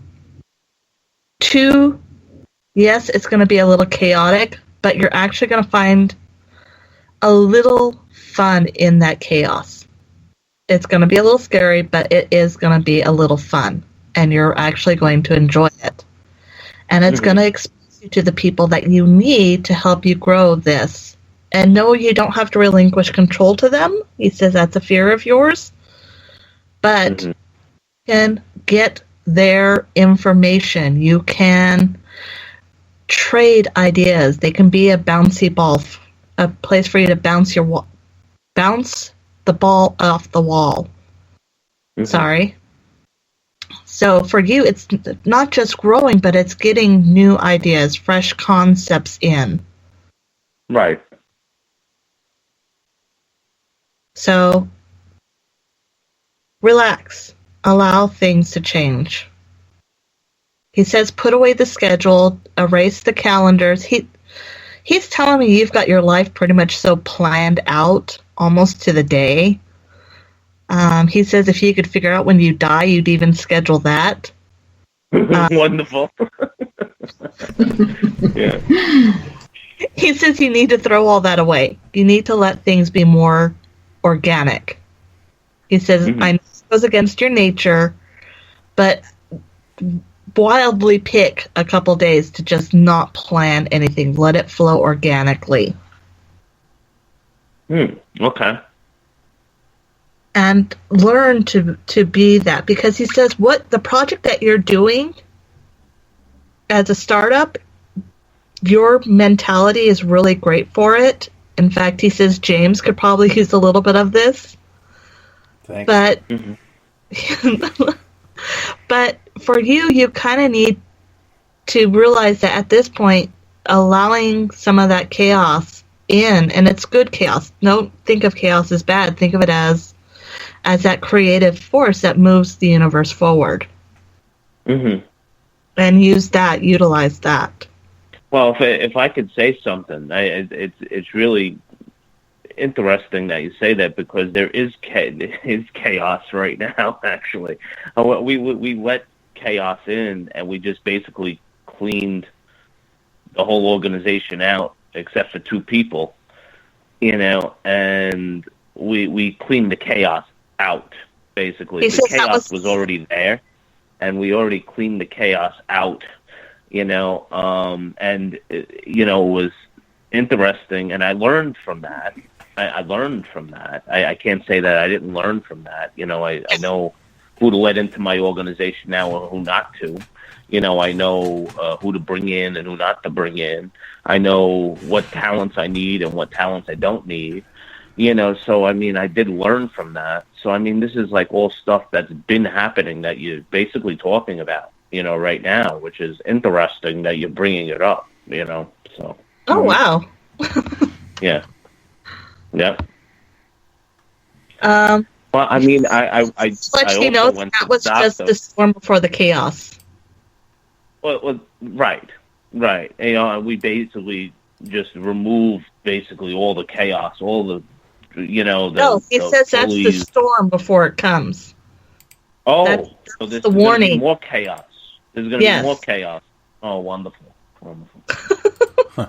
But it's positive chaos. That's the difference. Positive. Reached Mike. Okay. I've missed your call. For crying out loud. Sorry, guys. I hit a button. It called Mike. Oh, you probably know that because he told you. Yeah, we kind of figured that out. Carry on. No, that was the storm. And what's coming is actually the fun part of the chaos. Oh, good. So that's good. That's a good thing then. The fun part of the chaos. I can't wait for that then. Okay. It's awesome. This is a really good analogy. He just showed me a little kid walking up to a castle you built out of blocks and knocking it over. What just happened to you is kid knocking your castle over, and now comes the fun part of rebuilding it the way you really want it with all the experience that you have. Wow. That's actually crazy, because that part already happened too. I'll talk about that. I'll just talk about that. Basically, the organization started 3 years ago. Then we had a bunch of volunteers that came in, and obviously a lot of these volunteers didn't work out. A lot of these volunteers came in, took positions, didn't do anything with it. Well, were lazy, this, that, and the other thing. So I actually came to the conclusion that, this was the time, as we started cleaning this whole thing out, we started cleaning everybody out. It was just way too many volunteers doing nothing, and it just didn't make sense to keep these people on, so we just started cleaning it out, and in 2015, that was a big enlightenment year for me. And people were showing me their true colors, and and a lot of the people in my organization were showing their true colors. So we removed those people from the organization, and they still show up today. They're still showing up today. But still, when it comes down to it, we just did another cleansing. Okay, we just did another cleansing, and It's just now me and two other people, my two other trusted people. So we basically are starting all over again. So basically what you just said is what we're doing right now. We're in that midst of doing that right now. So maybe we got through all of this chaos. It's a possibility. I don't know. I mean, but it's exactly what you're depicting, which is everything that already happened. Like within the 3 years, all this stuff that you were talking about happened. So he's just highlighting things. Yeah. And basically we're in that part now where we're rebuilding. We're in the rebuilding mode now. So, yeah. Well, I'd follow his advice and not worry about sticking to the rule book so much then. Yeah, and go that's a little bit more creative. Yeah, that's what I got to do because, I got to be more creative, and we're rebuilding and we're putting new things in place and so on and so forth. So, I am trying to be a lot more creative. I'm also trying to be open to the ideas of the two other people that I'm working with. I'm also delegating, some things. Like you basically said, I don't like to give up control. I don't, or the guide said that, and, I'm starting to learn how to delegate. So, I mean, this is all stuff that's definitely that the guide is telling you that is stuff that's going on right now that I'm changing, the way I do things, lately. So, and I went to the doctor and my blood pressure is just fine. So, yeah. I don't know. He's worried about you. He's shaking his head going, I don't know about those doctors. Trust the doctor. I'm not one, but this older gentleman's got a bit of spunk. You can never trust those machines. I tell you, you can never trust those blood pressure machines. You can't do it. No. Yeah. Well, he just wants you to keep your head straight, watch out for yourself, and don't be afraid to let go of some things. And that's something that I have to do. That's something that I haven't done yet, and I'm still getting rid of some things in my life that I really can't be doing. I got to be focusing on what I need to do, and I have to just I just have to learn how to say no, basically. And that's exactly what the guide is saying. Joe, you got to learn how to say no. And I got to learn how to say no. So there you go. Yeah, that's it. Oh, man. I'm learning. You are. All righty. That's awesome. Yes. Yeah. Sorry. Very James. cool. I didn't want to take up your whole show. It's too late. You've already done that. Thanks for everybody coming out. That was the show. And Joey, you know what? You got to get your energy up, brother. You're having a low drop right now. Either that or you're truly tired, and you probably could. I'm gonna be going to bed. I'm going to bed. Yeah. Sleep well, Joey. All right, brother. You take care of yourself. All right. Night, Thank Joey. you, everybody. Have a great night. Thank you. Oh, you're very Joey. welcome. You're very welcome. Hey, you guys signed up to the SOR Space Travelers Club yet? It's $5 a month via PayPal. And with that, you get your name entered into a monthly prize draw of all these books that are piling up behind me. Some clothing, a Dalmor Benz. Not kidding about the car. Access to private group interviews, access to special section on our website, and much more. And as my daughter told me, it's cheaper than the half-cap foamed Ariana Grande with cinnamon. And that's why you should be joining the Spaced Out Travelers Club. Just go see it and check us out on spacedoutradio.com. Jenna, you are next. Why, hello there. Can you hear me okay? Hello, I can hear you like you're standing on top of Skeeter.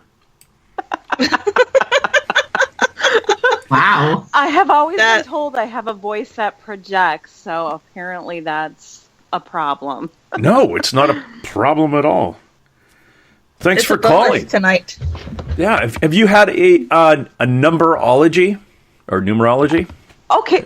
I'm interested in numerology. It's interesting that Paige came on to talk about that, because I just scrambled to pull together this big old packet of like 200 pages relating to numerology and my name and all that good stuff. And I don't know where to begin because it's overwhelming. So Okay. Well, I guess I just kind of want to get some guidance there. Yeah, so we've gone from the Joey Giggles show to the Jenna show now. This will take us 3-4 hours just for your pages. No, Paisley Town will step up and have a chat. Oh, Paisley, that's it, not Paige. I'm sorry. That's okay. Jenna, is Jenna your first name, like your birth name? It is, yes. Okay, and E-N-N-A. when's your birthday? 7/11/76. Okay, and did you have a question? Well, I do know that with my full name, I'm a 5, and I guess I'm wondering, does that mean that I will consistently? Well, like, I guess I'm wondering because I feel like I'm always going to want to change jobs and never just settle into one job. Like, doesn't that mean that I want freedom and change and something like that? Or can you tell me a little bit more about the number around my name? Of course, and also the number around your name is not a 5. That number is when all your birthday numbers are added together. So when you say your birthday is 7/11, are you talking about July 11th? Correct. Okay. Just some people give those numbers in a like it could be November 7th. That's why I'm asking. So when I add your birthday numbers together, it does come to a 5. And I'm going to talk to you really briefly about the elements of water and fire and air. So the name Jenna is a 6, which is an air number. Being born in July, the 7th month, and being born in 76, those two numbers, the 5 and the 7. And when I add your birthday numbers together, it comes to 5. Those 3 numbers are water numbers. And being born on the 11th is a 2, which is a fire number. So you fit into all the categories. And I would recommend for you, based on the numerology that I've studied, never have only one career for someone with a birthday like yours. You need to work in an environment that's extremely challenging for you, or you'll get bored easily and you will quit your job like really quickly. It's funny you should say that. I'm on the verge of quitting my job now. Most people that are born on the 11th, and it also depends on what the other numbers are, but so I'm going to speak to your number 11, like your 2. People with your birthday and Jenna with this spelling, I would say very often have 2 jobs or 3 jobs or 4 jobs, or they might have 2 part-time jobs and a few, extra jobs that they do, where they might run a pizza company and make jewelry and work at hospice, all different kind of non-related things, because people that have a lot of water energy, like numbers that are 1, 5, and 7 numbers, these numbers would lead towards a structured, quiet, administrative, clean, organized, safe environment. So I'm going to give an example, like a school, a classroom, or a library, an office, cubicles, that kind of thing. People with a fire number like 2 would do better in like a stock market environment, lots busy, social, chaotic, noisy, lights flashing, bells screaming, casino, emergency room, something that's more fast-paced and more social and busy. And people that work with that have air numbers in there, like for example the Jenna, Jenna, with this spelling, do well better outdoors. If they have to work indoors, they should have a view of nature. You do well with like nature around you, water around you, plants, animals, organic things. Yeah, so you fit into all the categories. And so that makes finding work a little bit challenging for you, because you'll like everything. Like you won't be drawn just to one type of environment. This is why like having several jobs would be more ideal for you. As long as they're challenging and you get to solve a puzzle, then it's the job for you.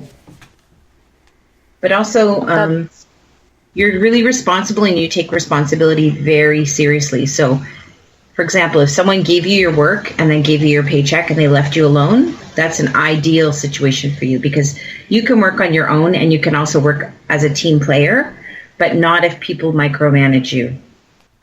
You are just nailing it. I'm wondering if numerology is actually more applicable than astrology, or is it just kind of both go hand in hand?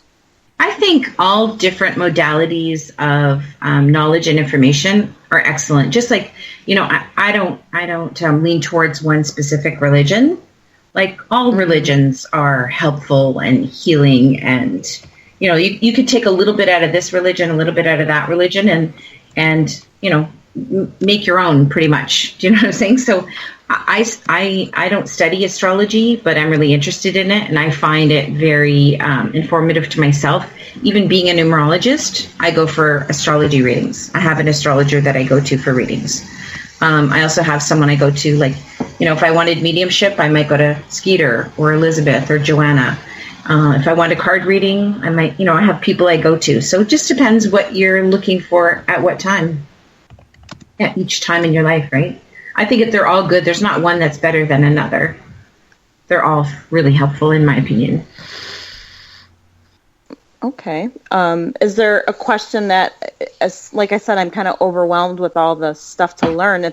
If you were to kind of tell me like one area that would be like a soul, like I know there's like like your soul's urge number or something like that. Like, what would be like the epitome of who I am? Is it that 6 that represents Jenna, or the 5? Right now, at this time in your life, until you're in your 60s, your 2 is very important because it's how you'll present to other people at this time in your life.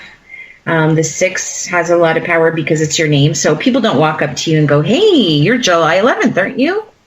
They're like, "Hey, Jenna, how's it going?"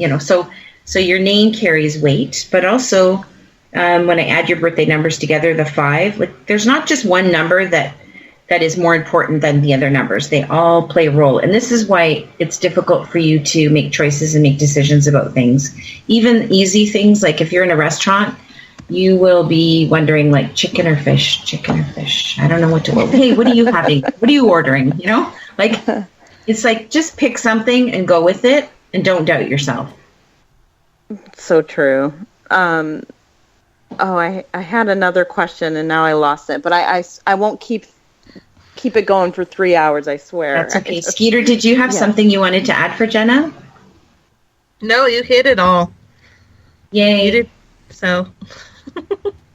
Awesome. Cool. Jenna, thanks for calling in. It's so nice to have a new caller. Yeah, it's my first. I thought I would be a chicken, but I got over it. Yay! Yay! Well, welcome to Soar. All right. Welcome. Well, thank you so much. You're welcome. Very welcome. Yeah, have a good night. Call back. Bye. Good night. If something happens, a leg falls off or something, just give us a shout. And in a couple of weeks, and we'll talk to you again. Okay? There you go. Thanks, Jenna. All right. Perfect. Okay. Good night. Good night. We're going to go to the next in line here is the 77868 number. Who's that?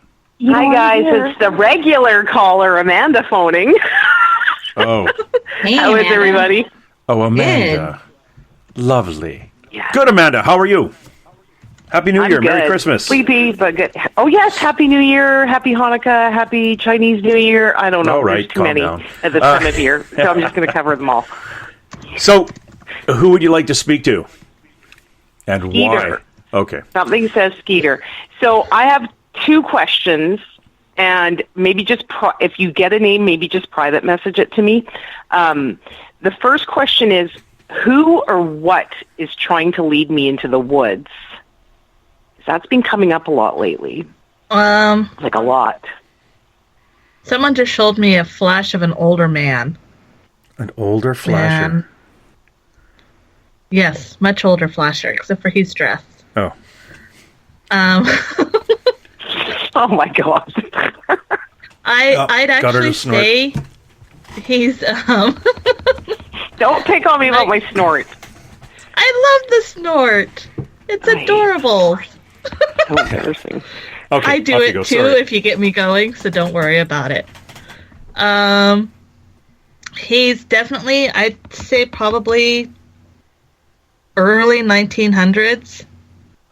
Not too early because he's got, let's see here, Levi's was, so I'd say 1910, 1920 because he's wearing denim, what they used to call coveralls. Mm. He's not a very nice person. No, I actually was. Yeah, no. Whatever it is not. When I was, I can't remember what that part is called between, like when you go to bed and you're kind of in that dream state, but you're not actually asleep. Yeah, that's what he likes coming to you. Yeah, I had a wolf look me right in the face and was trying to lead me in the woods last night, and I fought it because I knew it wasn't a good idea for me to go in the woods. And then I made the wolf actually turn around and start following me, and then somehow it ended up we were with a bunch of humpback whales. And then earlier on today, I was actually standing outside of some woods, and I felt something behind me, and I couldn't see anything, but something was trying to call me into the woods. And the section of the woods that I was standing just outside was exactly like my dream. And I said, no, you're not doing this. I'm not going with you. So that's interesting. That is, because I'm getting a lot of imagery off of that.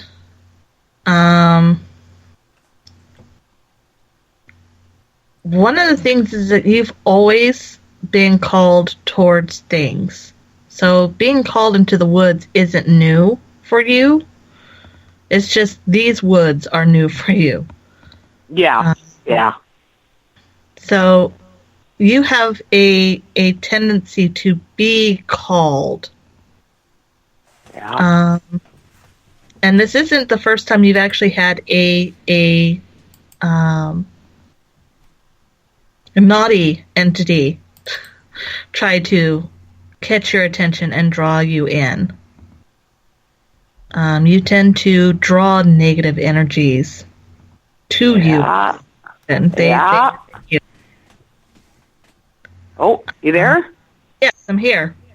Oh, okay, you were cutting out. Am I better? Yeah. Okay. I apologize. There's a lot going through right now.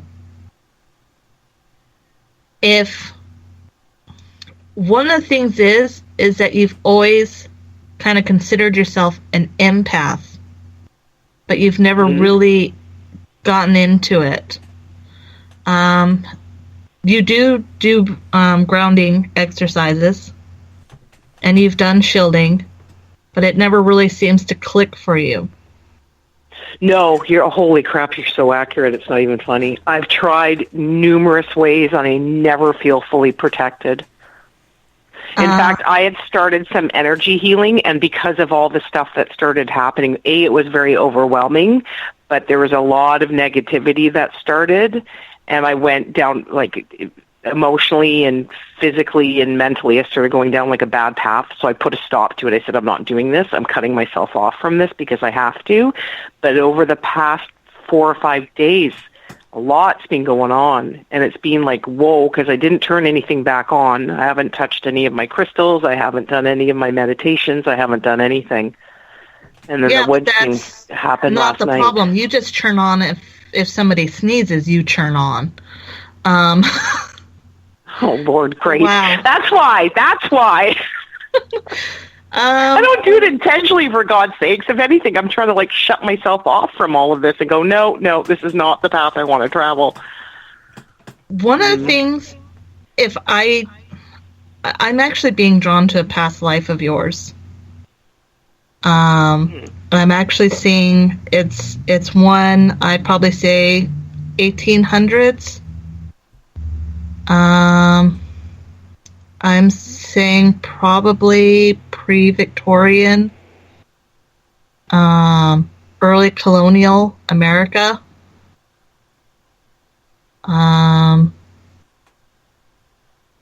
It's almost like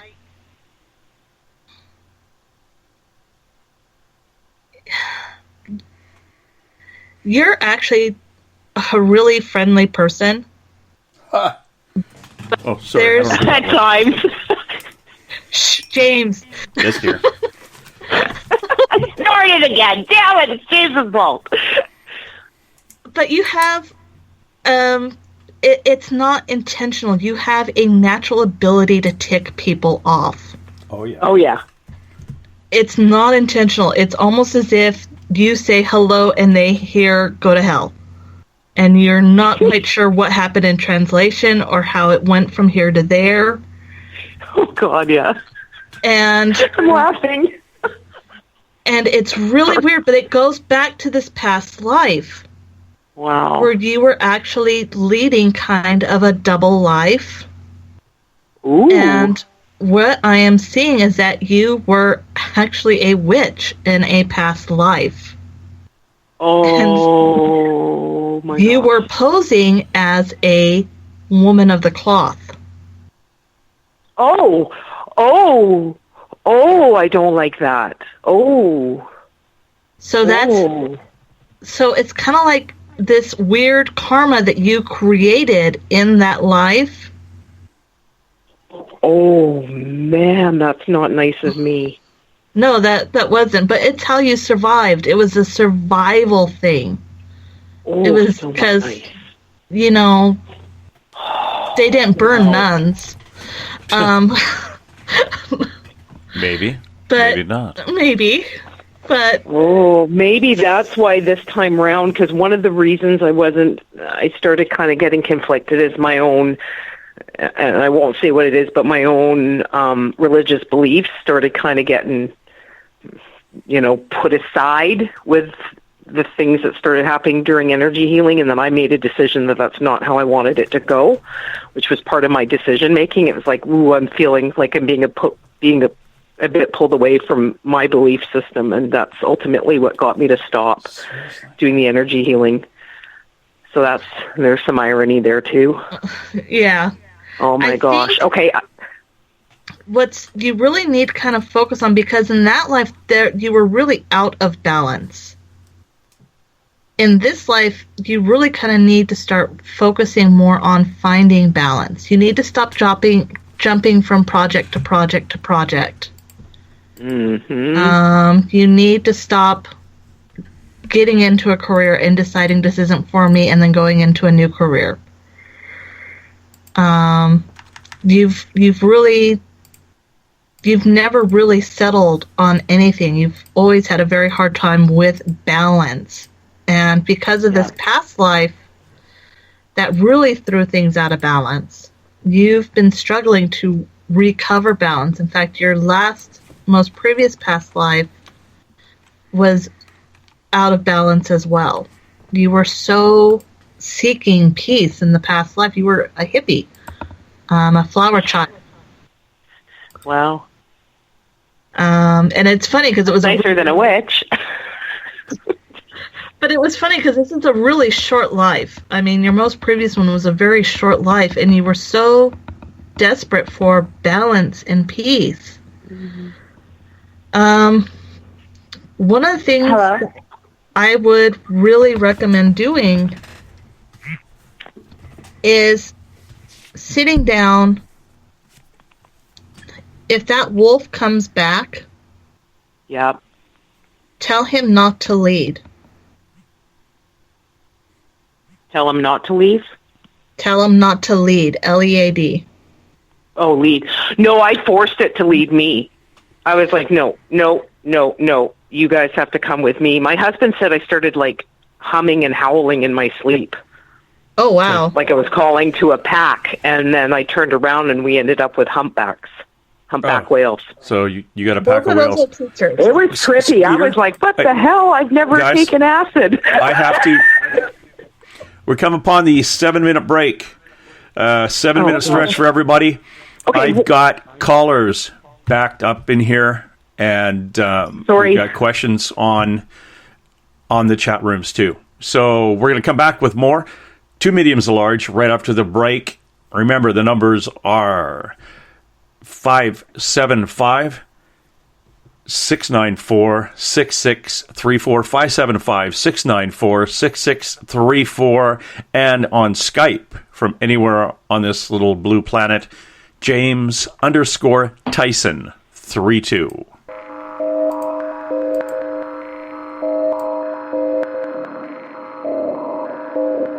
Hi there, this is Dave Scott, and I would like to invite you to listen Monday through Friday right here on Spaced Out Radio. 3 hours a night of the top stories with the top guests, ranging topics from UFOs to ETs, ghosts to Sasquatch, and everything in between. We are live every night, 9 p.m. Pacific, midnight Eastern.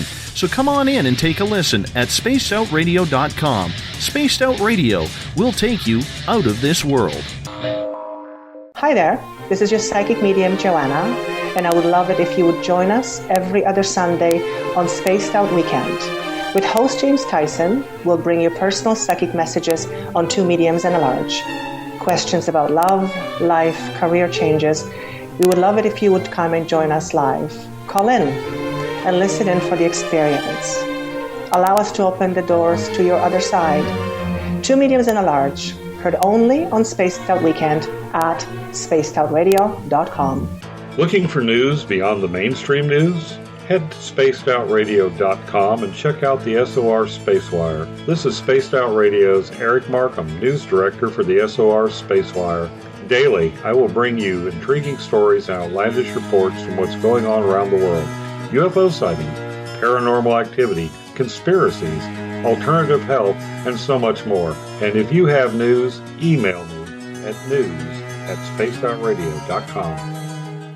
Attention Spaced Out Radio listeners. For only $5 a month, you can join Spaced Out Radio Space Travelers. Your membership at spacedoutradio.com will give you access to private fan area on the website, get you a monthly newsletter, draws for monthly swag, and a whole lot more. Sign up today to become a part of the Spaced Out Radio experience. Strange creatures lurking in the night, the sounds of wood knocking in the forest, odd happenings right out of a fictional world. These are the reports I love.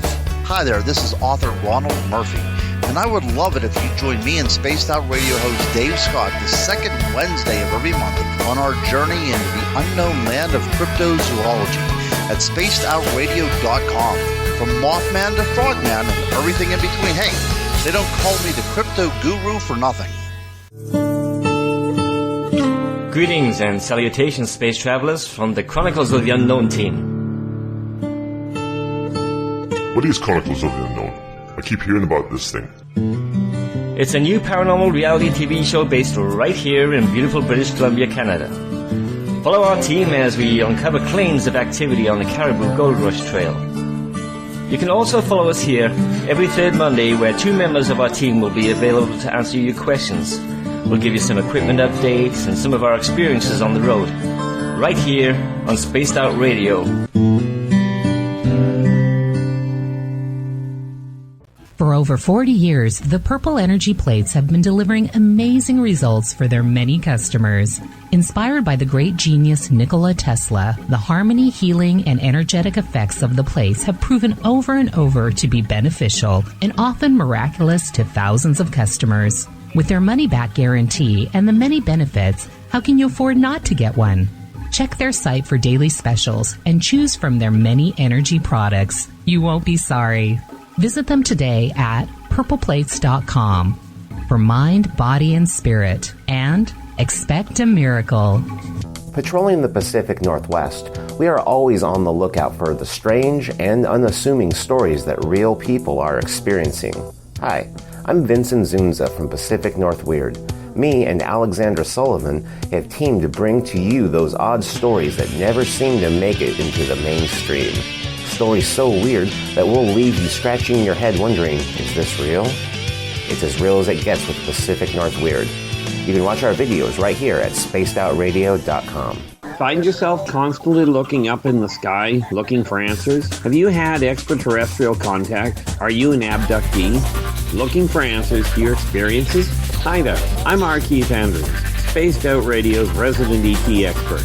Join me live the first Friday of every month, where I take questions from the Spaced Out Radio chat room and help you understand those from the far-off world.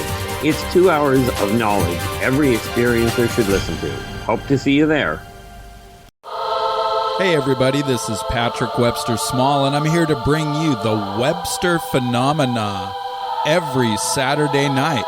live at 8 p.m. Pacific, 11 p.m. Eastern. If you're looking for aliens and extraterrestrials, well, we've got them. Big and tall, short and small. You're bound to find what you're looking for. So join me on the Webster Phenomena right here on Spaced Out Radio. Hi there, this is Jolene with Rivulet Reiki and Readings, and I want you to relax. Let me help you chill out and get in touch with your body, mind, and soul. In this busy world, sometimes we need to let go, and this is where I can help. Visit my website, rivuletrndr.wix.com/rivuletrndr, or my Facebook page, Rivulet R&R, to set up an appointment for relaxation, Reiki, or readings. No matter where you are, it's time for you to make time for you. You hear footsteps in the empty room above you. A rocking chair begins rocking by itself. Don't be afraid of the things that go bump in the night.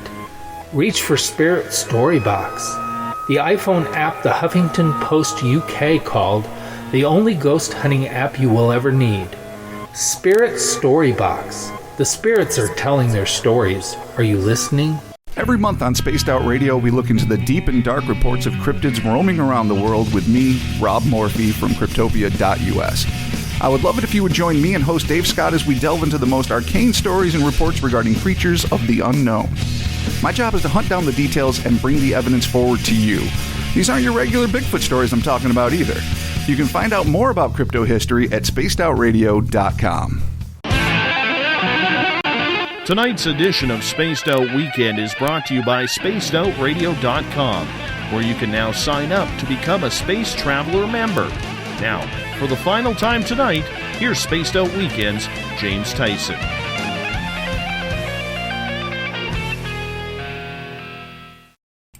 Welcome back, everybody, to Spaced Out Weekend. We are with two mediums and a large. You can give them a call right now at 575-694-6634. That's 575-669. Oh, that wasn't right. I was reading something as I was doing that. You give them a call at 575-694-6634 or Skype at James_Tyson32. When you do call in and I don't get to you quick enough, I will phone you back. Not to worry about it. And right now we got about 4 callers on. Our next caller is Sharon. Hi. Whatever. Hey, lady.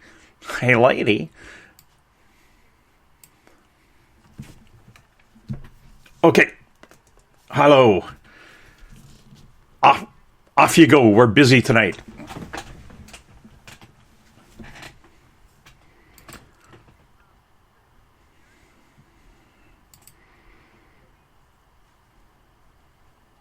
Skeeter. Oh, Skeeter.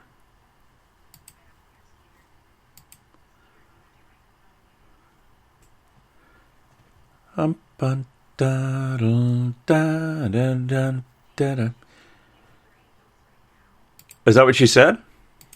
Oh, stand by. Hold on. Everybody just stand by. Yeah, I can't even unmute you guys. Sorry, everybody. We had a bit of an issue again, and we've lost Skeeter for some reason. But we have Shar. Skeeter's here in the chat room, and Christopher says he can't hear anyone talking, not the host or anyone. Well, Christopher, you'll have to stand on a ladder. And Trip can't hear us either. Well, that's really weird because it appears like, you know what? I think everything is, they've got a delay or something. I don't know what's going on. Because Robert White actually heard me doing the girl from Ipanema. So Excellent. That's kind of odd. So Shar's called for Skeeter. Skeeter's out, took her angels for a walk. Don't know what's going on. You want to, what do you call it? James? What? I have an idea. If you've got all of our phone numbers, maybe we could the guests, we could hang up and then you could call us back. Maybe that's what's wrong. I think what we're going to do is I'm going to get Paisley to do the two numerologies. And, Hello? Was Hello? that Skeeter? Is that you? Yes. Okay, off you go. Okay. Okay. Are you? Hi, Skeeter. It's okay, James. No. Hi, how are you? I'm good, honey. Thanks. I'm glad you're there. So Me too. Yeah, I read your Facebook. That was really, really nice that you wrote. They shared with everybody. Oh, thank you, Shar. Was she talking about the comment about the underpants? I need to know. No, she's not. No. It's actually a very long, very nice thing. Anyway, Oh, okay. let's get to the reading. We're chock-a-block Yes, full please. with people. So what's up? Well, honey, I was just kind of hoping for a general reading if there was anybody that wants to come through. A lot of things have been up in the air for me. Pretty. Well, the first thing that I've heard is for you to take a huge breath. Take a really huge breath and let some of the weight off your shoulders. You don't have to carry the weight of everyone on your shoulders. You're a natural mother hen. You're a natural warrior. Yep. And they're saying that you just kind of need to take a breath and understand that we're here helping you. Despite everything going on. Please be patient because the cards are being shuffled in your life. Yeah, I believe they're showing me a lot of people leaving. And some new people are slowly being introduced. Don't close your heart off to the new people because you're so sad about losing the old people. Wow.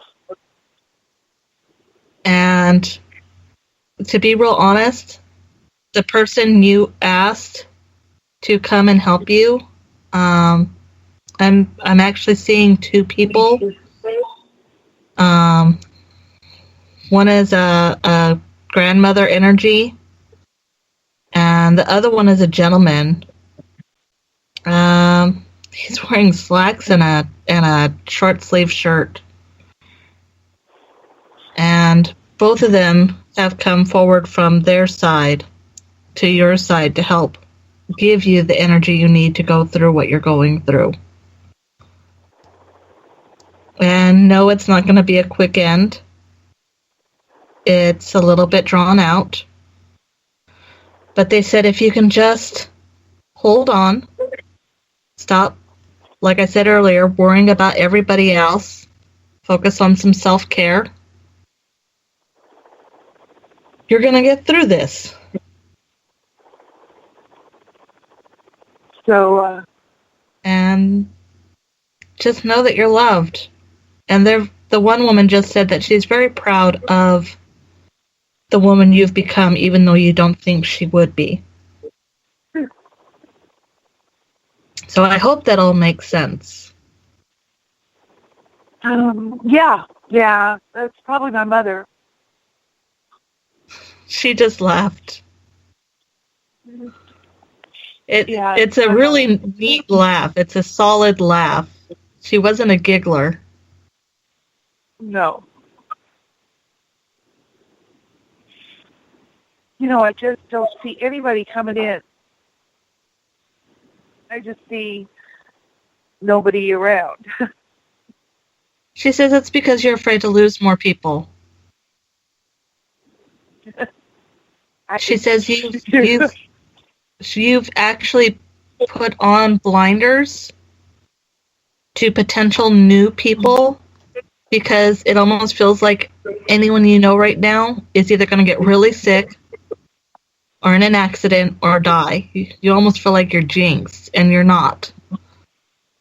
It's just That's you good to happen hear. to be at a point where there's a lot of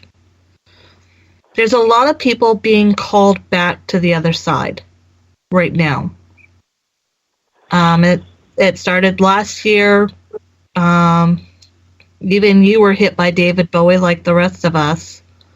And it just seemed like after that, the gates opened. Everyone who was special or had meaning or importance just started disappearing. She's picking on me a little bit.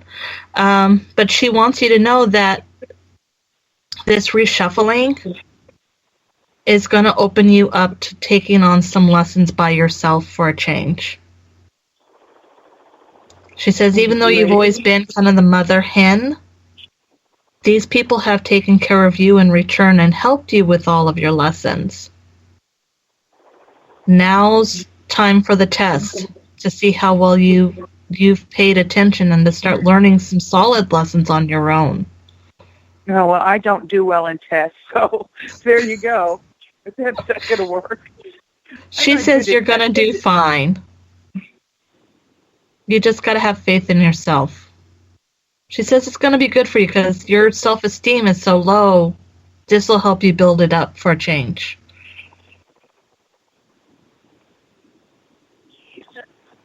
And stop second-guessing yourself, she says. You always screw up when you second-guess. Go with your first gut. Self-esteem is so low. This will help you build it up. Sorry, that was somebody who has their radio cranked up all the time. I guess I needed to hear it twice. That's okay. Yeah. That could have been spirit. You needed that. Yeah. She wants you to just know, as much as a lot of this is hurting, it's unfortunately part of the process, and it's a good chance for you to start standing on your feet and really appreciating what you've accomplished on your own. And I hope that makes sense to you. Oh, yeah. It sounds right. I just don't want to hear it, She says you never do. Nope. I want to hear everything's going to be great. You won't be alone. And oh, she says she's not alone. There's too many people on this side. And she says you're not going to be alone either. Yeah, I'm glad she's happy. I'm glad she's happy. She says it's great over here because I'm on my own. I don't have to be taken care of anymore. Everything works. And she's happy. I hope she's dancing. I hope she's dancing. She is. That explains what I saw. Thank you. She's a great dancer, incredible dancer. Can dance the 50s, she taught me. She's wonderful. Is she with my son? No, he's in another part right now. Oh. She says he's still going through I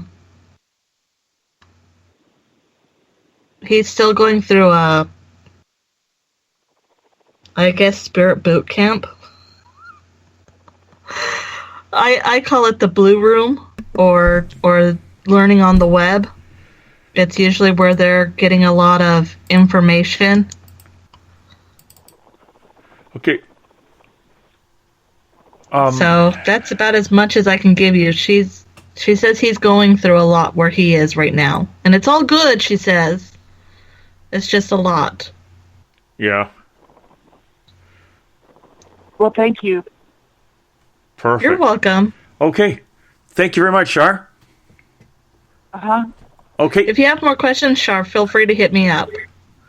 Okay, honey. Thank you. Okay. Thanks, Shar. Okay, over to Mike. Mike, how are you?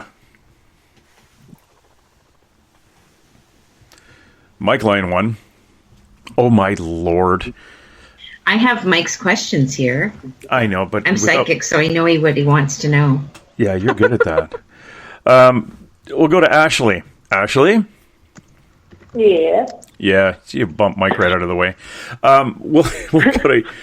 So you go with Ashley. Now, for our listener, during the break, Paisley, through her psychic techniques, got the birthdays and names of these people. So we're going to get right into the fancy numerology.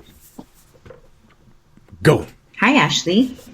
Hey, Paisley. How are you? I'm good. I heard that you're looking for some information from Skeeter.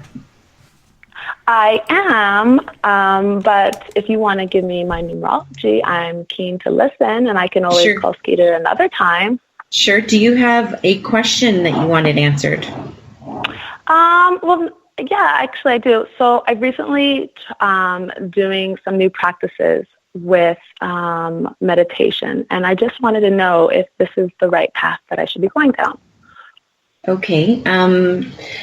For meditation for you, because of your numbers, I've got two water numbers and 2 air numbers and a fire number for you when I jotted down your birthday information, August 5th, and the spelling of your first name. And so for you, a good meditation for you would be to do like super fast cardio as opposed to like breathing and sitting still and lighting candles. Yeah, I would say for you, cardio, fast meditation in nature by water. That's like, something you're doing that's making you really sweaty. Seriously. That would be one of the best meditations for you to do. Any advice how to get motivated to do that? That's okay. Yes. Stop eating cheesies and put the remote down. Hey, I've been off sugar for 3 weeks now, but I have to put the remote down. So. Yeah. What happens is because of the August birthday combined with these other numbers and the placement of the other numbers with your August, because this August is an 8, for you what happens is you're either 200 miles an hour, full speed ahead, go, go, go. You can motivate other people. You can like drag people out with you. Like, come on, let's go. Let's have fun. Start the car, that kind of commercial. But what happens is you're either 200 miles an hour quick, or you can't get off the couch and you're stagnant and you're dormant and you don't have any energy and you're not motivated and you can be lethargic and lazy and stuck in procrastination. Yeah. So the answer to the stuckness is movement. And I know you don't want to hear that because who wants to hear that, right? No, it's good for me. Get me off the couch. Get me back into shape. If you can start, like, let's say if you did 20 minutes a week to start, it's 100% more than last week. So exactly. It's probably manageable. And do you think, because I used to be a very active person, like I'd say about 2 years ago, but in the last 2 years, like I've gotten into this funk. Do you think that could be why, because of the lack of exercise? Yes, absolutely, because of this 8. All right, cool. You need to, I would say, even if you, like, let's say you work out all the time and then you decide to go on vacation for 3 weeks, you must do cardio when you're on vacation. Like, keep the cardio always in your routine, because once you stop it, it's very hard for you to get motivated to do it again. Oh, yeah. Totally. So don't know what stop you're talking about.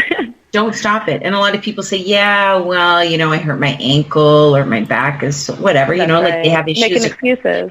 Okay. No, but that's okay. But I mean, what if you broke your ankle, right? So, and I'm not saying you, I'm just throwing that out there.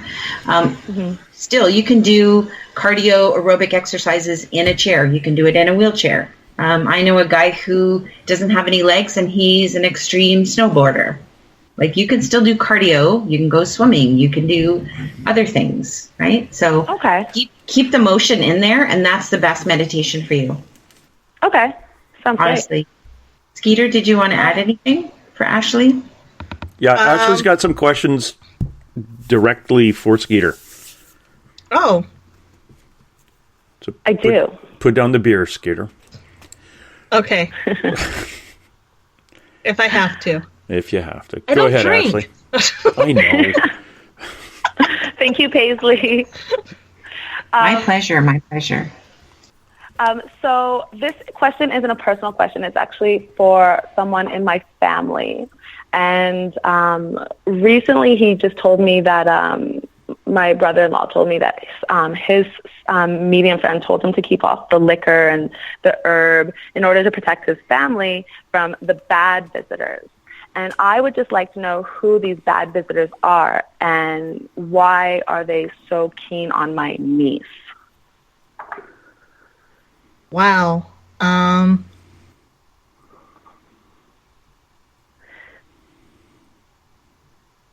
The image I got just now is a large 10-foot pole and an angel poking you with it from that distance. That's normally a sign that I take as tread very carefully as I answer you.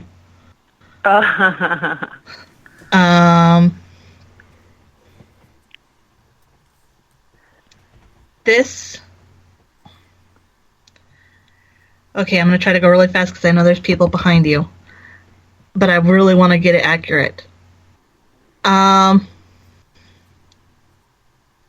Your niece is a little mini empath.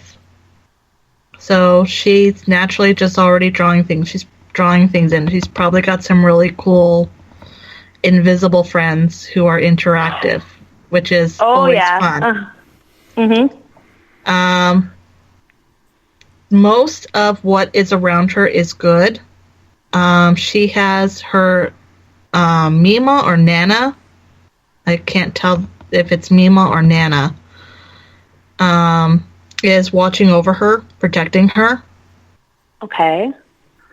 And not a whole lot is coming in around her except for her little invisible friends, which are good. Okay. They're a little mischievous because they're also kids, but just if they get ornery, put them in timeout. Okay. As for the brother-in-law, he's also empathic. Mm-hmm. He's not as open to the idea of being an empath. Her advice was more personal for him, not so much for the family.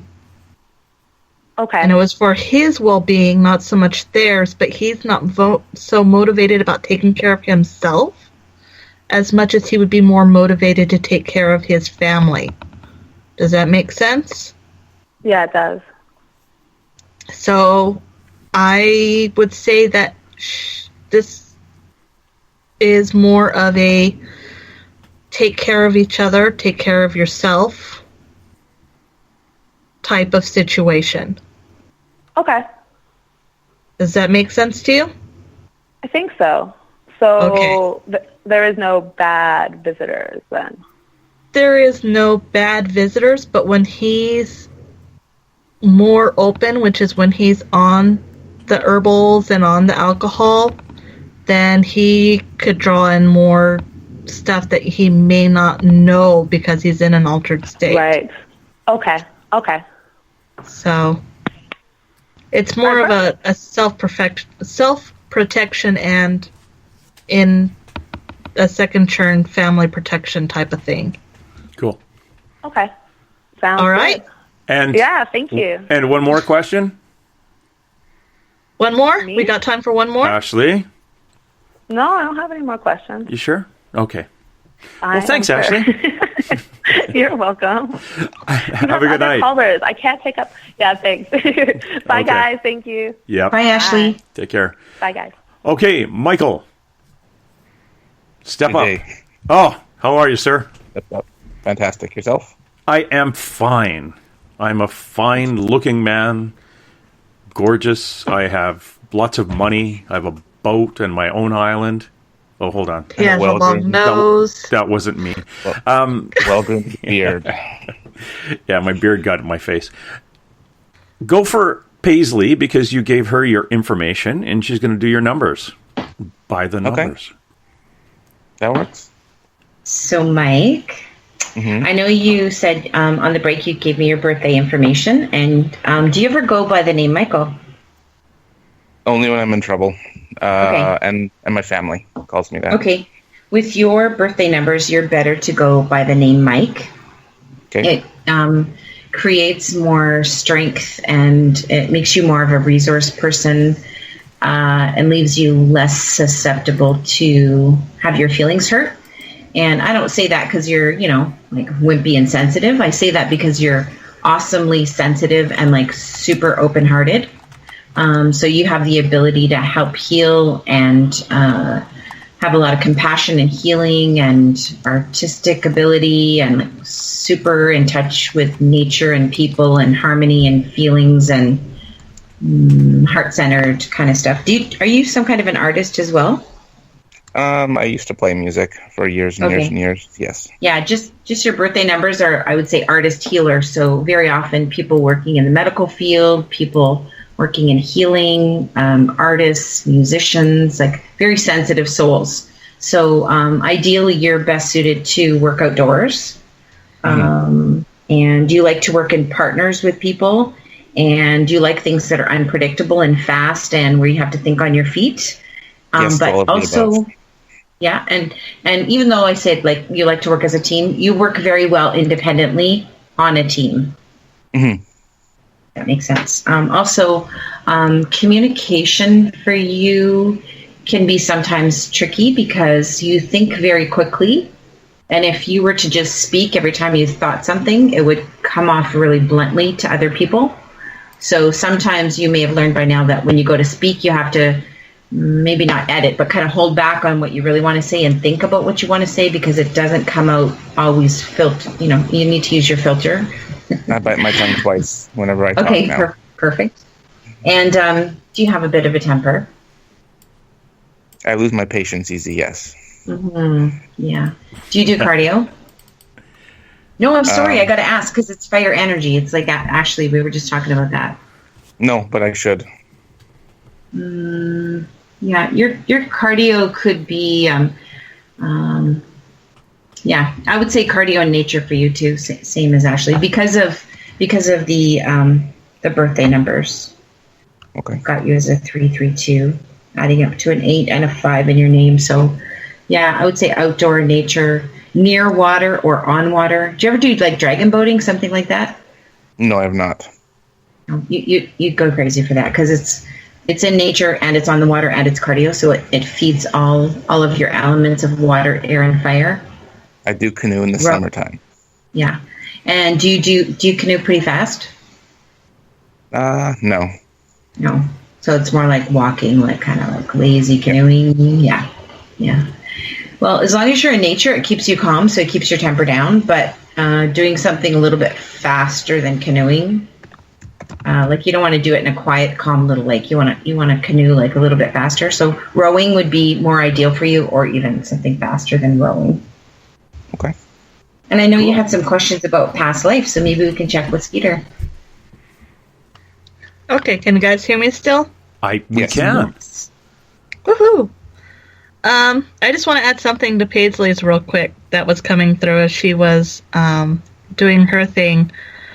Part of your temper is that you let people take your credit, your information, your ideas, and use them, and they don't give you credit, and instead of standing up for yourself, you get angry. I'm very humble, yes. If you would take more credit for your stuff, you wouldn't be so angry because then you would be getting the validation that you need. And that would actually help your ego not be so dependent on the flash and the bang and the woohoo. It would be more settled within you. Does that make sense? Yes, I work very hard to keep... I consider myself not having an ego. I try to keep anything like that in check. But I get what you're saying. It's good to have some ego because it helps us find a balance of when we're actually getting the feedback that we need. It's when our ego becomes really huge and inflated that things get really bad. When we don't actually acknowledge the good feedback and the bad feedback, we only acknowledge the good. So, and learning to take credit and learning how to find balance in ego while appreciating ego is really important. It's going to help you a lot in keeping that temper in check. What did you have a question about your past life? Because that's where they want me to go now. Past lives. Well, the questions I had was past lives. What was I before? I've never had a past life reading, so I kind of just threw that out there. And, yeah. In your past past life, I'm almost seeing Korea, that you actually served in Korea.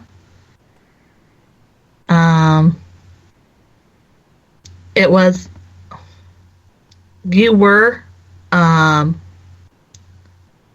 don't know ranks so well, so I apologize. It's not someone who's at the bottom. It's someone who actually looks over the team, but isn't in charge of the team. Sergeant. Possibly. Okay. So that would be Sergeant. Possibly. So, but you had to keep everything in because you had to set an example for your men. You kept everything so bottled up. In fact, it's carried into this life. Oh, absolutely. That you keep everything bottled in, and it's not healthy. That's another part of your stress. One of the things that you always told yourself in your past life was, I can't be the hero. I can't be the hero. You always put them first. That's kind of why you died there, is you kept putting everyone first. You were always the first one into a bad spot, and you were always the last one out. And it was as you were leaving a situation that you were shot and killed. This is kind of why you tend not to like people behind you. Fair enough. And I'm like that with work, too. I'm always the first one into the bad stuff. So it's carried forward into this life. Now, well, I'm sorry. It's your reading. No, go for it. I have a question about if when you say it's carried forward into this life, is he... Oh, how do I say this? Is he going to get shot in the back in this life? No. Okay, good. But a lot of that fear and anxiety from the old life has carried into this life. Which is why you like to stay low. You don't like drawing attention to yourself. You don't like being the center of attention. No, I always pawn it off on people. Yeah, and you tend not to trust anyone. Correct. Unless it's one of your guys, and you're very selective about who your guys are, you don't trust them. And the minute one of your guys breaks that trust, oh man, they better watch it, or they better move, because that doesn't happen. And you hold a grudge till death. Yeah, because that I don't truth, let go. Yeah. And it's because of this past life. I would really, really, if you want to find balance from that life to finding balance in this life, I would really work on learning to trust without condition. True. I'm always waiting for people to cross, just waiting for the time when it will happen. Well, that's because the circumstances you were in, it was life or death. Mm-hmm. You're not in life or death anymore. You deal with life and death, but you're not in life or death anymore. Okay. Cool. Does that make sense? That makes a lot of sense, actually. Kind of caught me off guard with that. Sorry. Because I'm always guarded. Okay, Mike, now we have to figure out who you were during the Korean War. Was I American? Marine. Okay, that's cool. Hoorah. You were part of the first guys in, last guys out, even with your troop, first in, last out. Skeeter, American Indian or First Nations? He's definitely olive-skinned, so I would lean that direction. Okay. He's cute. I mean, your past life, you were really cute. So I am in this life as well. No, you got screwed in this life, buddy. You got all your good stuff the past life. James, you need glasses. I have glasses. You. James, they're not working. Okay, I'll get new ones. All right. I can't see anybody's pictures, so I don't know what's going on. Good for you. All right, Mike. Have a good night, man. Awesome. You too. Thank you, guys. All right, everybody. We've got, who do we have here? We have Paris out in New York. We have Charlene not too far from where I am. And we have somebody up coming in from up north. Paris, it's going to be a quick one. We're running out of daylight here. Go ahead. Quick, run over and unmute your mic. And we're going to move to Charlene. How are you? Wait. I don't know if you can hear me. Oh, we got tons of people talking over. Hold on a second. Where am I? I didn't mute my mic. Okay. Then start talking. Wait. I'll make it louder. No. Here we go. Can you hear me now? Yeah, I can hear you now. You got a question? Coolness. I do have two questions. Okay. This is the easy one, or maybe it's not. One is, do I have any empath abilities or psychic abilities, and do I have a spirit guide? And can I know his name or her name? She. Really? Okay. You are empathic. You could be psychic, but you're still learning how to be empathic. Okay. And there's a lot of lessons that are needed in order for you to fully open up. Okay. Your guide, she's not someone that you have known in life. Okay. She is someone outside of this realm. Wow. And she says, and I'm going to apologize in advance. She says you need to learn a lot of humility, patience, stop forcing things. You can't be something that you haven't taken the time to learn to be. Right. Grounding would be good. And she says, stop inviting things in unless you know what they are. Oh, she's not kidding. The second question is about inviting real things like people in that rob me. If I get the person arrested, are they going to come back and hurt me somehow? She says, I can't answer that question. I can. Okay. You can? Yeah. James no, can. They're not. Only James, on TV. Are you sure? Yeah, it's only on TV. I filed a police report. They took fingerprints. You know what I mean? Yeah. No, don't worry about it, because the court, especially in your state, if they tamper with a witness, it's worse than the actual crime. Don't worry. On TV, though. As vengeance or something, No, you know? vengeance is going to put them in jail for 9 years. Stealing your laptop will, give them probation and they win a toaster. So, But he's been arrested since he robbed me for stealing somewhere else. Yeah. Don't worry about him coming back. Please. Get that out of your head. James, as a policeman, will he be locked up for 2 robberies in the same week, practically? Yeah, they're both. He might plead guilty to one if they drop the other one, so they don't. You don't have to go to trial. Don't worry. Yeah, just don't worry about them ever coming back at you. Because they know where I live, Yes. Oh wait. They know where everybody lives. They break into, and they never right? come back. Right. So don't worry about it. You're watching way too much TV.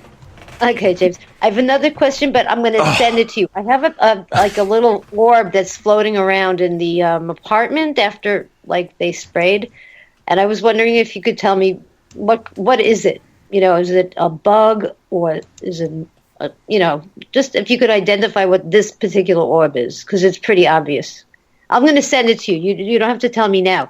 Tell me after I send it. Okay? Okay, and I'll send it to Skeeter because she's got a black belt in orbs.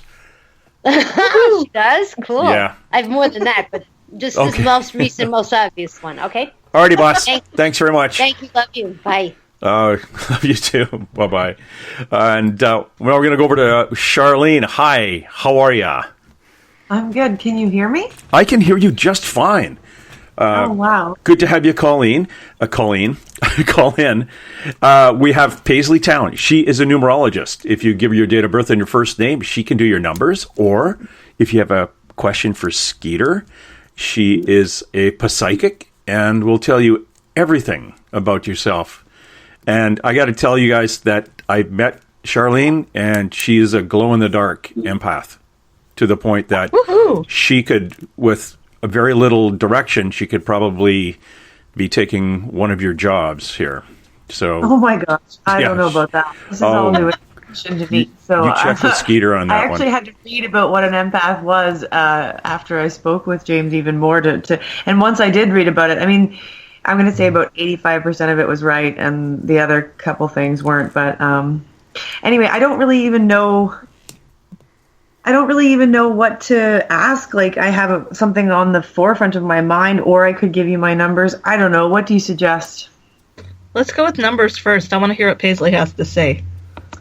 Okay, April 2nd, 1984. Okay. Sometimes you have trouble making decisions. Things with you are either black or white. There's not a lot of gray area. Does that make sense to you? A whole lot. Okay. My entire bedroom is black and white. Okay, so not just color-wise, but like the way that you think, the way that you learn, the way that you understand, the way that you talk. You know, you don't use the words, what if? It's like, are we doing it? Yes or no? Yeah. Tell me. But then again, I do use what if a lot in the way of like... I'll tell you where you use it. You use the what if in regards to how you feel and decision making, because decision making for you is super tricky. Is that correct? It depends on what it is. Okay. When I look at your numbers, I have fire, fire, fire, fire, water. There's only 2 numbers in numerology. Like in numerology, everything breaks down between the numbers of 1 and 9. And the only 2 numbers that are opposite from each other are the 1 and the 2. When I add all your numbers together, it's a 1. Your name is a 2. And you're born on the 2nd. So this tells me things with you are in conflict. You can't make decisions sometimes. You get frustrated easily. For example, in relationships with people, friendships or partnerships or work relationships, you love to have people around you all the time. And if people are around you all the time, you want to be alone. You want to pull back away from people and you need your privacy. It can be confusing for other people who are in relationship with you, because when you're alone, you want to be with people. And when you're with people, you want to be alone. Yeah, sort of. Yeah. Skeeter, did you want to add anything to this? Yeah, I'm going to toss in my 2 cents on this one. Thank you. Also, Skeeter, see if anybody comes through for Charlene. There is someone coming through. And for Charlene, 1, the voice in your head that you think is your imagination is not your imagination. Okay. He and she are both guides. He has been around in your life a lot longer. He's kind of popped in and out. Ever since you were little, he's always kind of been there helping you out. She's newer to your life as a guide. Did I ever know these people? Not in this life. Okay. The things that they would like me to pass on to you most is stop being so logical. Don't hyper analyze everything. And please understand that what you're passing off as magic and I might need a psychiatrist is genuinely happening. What do you mean? You need to be more specific, please. The voices. Yes. The fact that you think you see someone standing there and they're not. Okay. Even the feeling of someone touching your shoulder and there's no one there to be touching your shoulder. The fact that things in your house are moving, and no, you're not just misplacing them, they are actually moving. The fact that books are opening up to pages or magazines. You'll catch a sentence on the TV that applies to whatever you were thinking of or trying to get an answer on. All of the numbers, all of those things, those are legit then.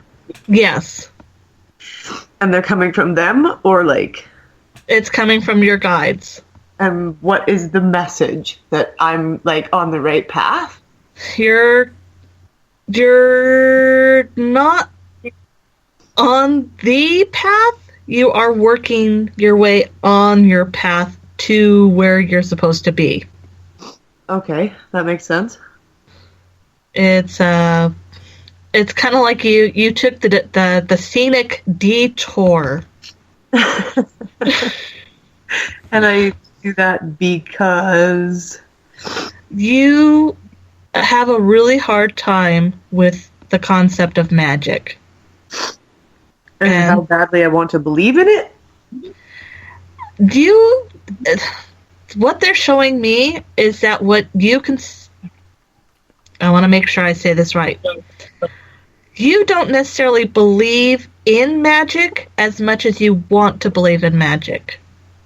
That's true. And what you believe should be magic isn't what is really happening. Okay, so what do I do about this? First off, accept that you are what you are. That's hard. Understand that you are a individual who has been awakened. Yeah. That you are one of the stronger individuals that has been awakened. Yeah. Yeah. That out of all honesty, you are going to be contacted by things that are not necessarily normal or traditional. Right. Get over your fear of aliens, because they're the ones who are going to be talking to you most. No, you are not going to get probed. And know that the fears that you have are legitimate fears, but they are not fears that actually apply to this situation. Like fears about what in general? Like life? Like fears about not understanding, about not having control, fears of not being able to fully explain something. You like having answers, like Paisley said, you like it black and white. Right. This is gray. All of this is gray zone. Yeah, because it's so not specific and it's really bothering me. Yeah. It makes me want to start organizing things on my table in front of me. Like into perpendicular lines. I'm not kidding. Like, no, it's a self-defense for you to find order when there isn't order. So so the message is to what? Chill out? I don't understand. She just said yes. In short, chill out. With everything? Relationship? On everything. With what? With what? She says what you're asking for is specifics. This is not a specifics place. Spirit is not specific. Believe me, I've asked. I've asked for the guide. I've asked for the handbook with the insert part A and this part B, proceed to part next step. Paisley. It doesn't happen. Skeeter, when I met Charlene, it was very obvious to me that the metaphor that I usually would use for this makes sense is, Char, I want you to imagine yourself going through life riding on a leaf in a creek, and every so often it hits a rock, and right now what you're doing is you're trying to figure out how to get around the rock and you're pushing at it and stuff. But if you ever watch a leaf go down a creek, it'll hit the rock and then it'll gently move on its own. You have to understand when it hit the rock, you take a deep breath and it'll all work out. You're hitting these things head on, and you're wasting too much energy and you're overthinking them, and that's the weight that you're carrying. Take a deep breath, relax, and let it go. And that's the best way. Don't overthink these things and just smile and relax. For some reason, she's supposed to drink more water too. Why did I just have that, Skeeter? I can tell you. Okay. Go for it, Paisley. Because she's got so many fire numbers, James. So Charlene, because you only have the one water number, you will have some kind of an emotional reaction to water. So you might be really drawn to like lakes and streams and fountains and water, bathtubs, jacuzzis, or you may strongly resist drinking water. Is that the case for you, Charlene? Only in the last few years, I've really changed my whole health lifestyle kind of thing. So I do drink a lot of water. I like to go near water, but the thought of being in deep water and things like that really scares me. And I actually dream about water a lot. There you go, James. Yeah, that's what it was. And Skeeter, one more thing. You told me once that I wasn't going to have to go out and keep bumping into all these awakened people, that they were going to start just kind of showing up. I think she's one of the top ones I've met. I believe that. Yeah. Can I just ask one little thing? Of course. Sure. It's taken me a long time to understand that my purpose is not going to be your career is not your purpose. I'm waking up. I'm learning so much. I'm reading all the books. I'm doing all the things. I mean, if you only knew. I mean, maybe you do. I don't even know what the heck is going on here right now, but I like it and I'm listening and I don't care. So here we go. I know, okay, whatever I'm going to do in this life, please tell me it's to help people. Just tell me it's to help people, that I'm going to make a difference in people's lives. Yes. Oh, definitely. A big difference. Charlene, you're here to motivate other people. Yeah. That's what I thought. You're here to get it together for yourself so that you can motivate other people. That's what I thought. And there is a need to motivate people and to point out to them that they're also awakening, or they're going to awaken. And you're very strong. So many people have come to me lately with that. So many people have come to me lately, and asking me for the help. But I've also noticed that you can lead a horse to water, but you cannot make it drink. And they are frustrating me, these people. Yeah. Well, the part of the frustration is that you're still learning yourself. Exactly. If you, I don't know if James posted it on the Spaced Out Radio page, but if you go to my page, you'll see a thing that I wrote today about a lesson that I've just completed, or am in the process of completing. Learning to do this is one of the more challenging things that you're going to do in your life. But it's also one of the most rewarding things that you are going to do with your life. Well, if there's ever anything I've ever done in my life, it hasn't been easy. That's for sure. Yeah, but this is one of those things where you're not going to have the textbook. Like James said, it's something that you're going to have to learn to flow with. And reading all the books, reading everything that you can is a good thing if that's what's comfortable for you.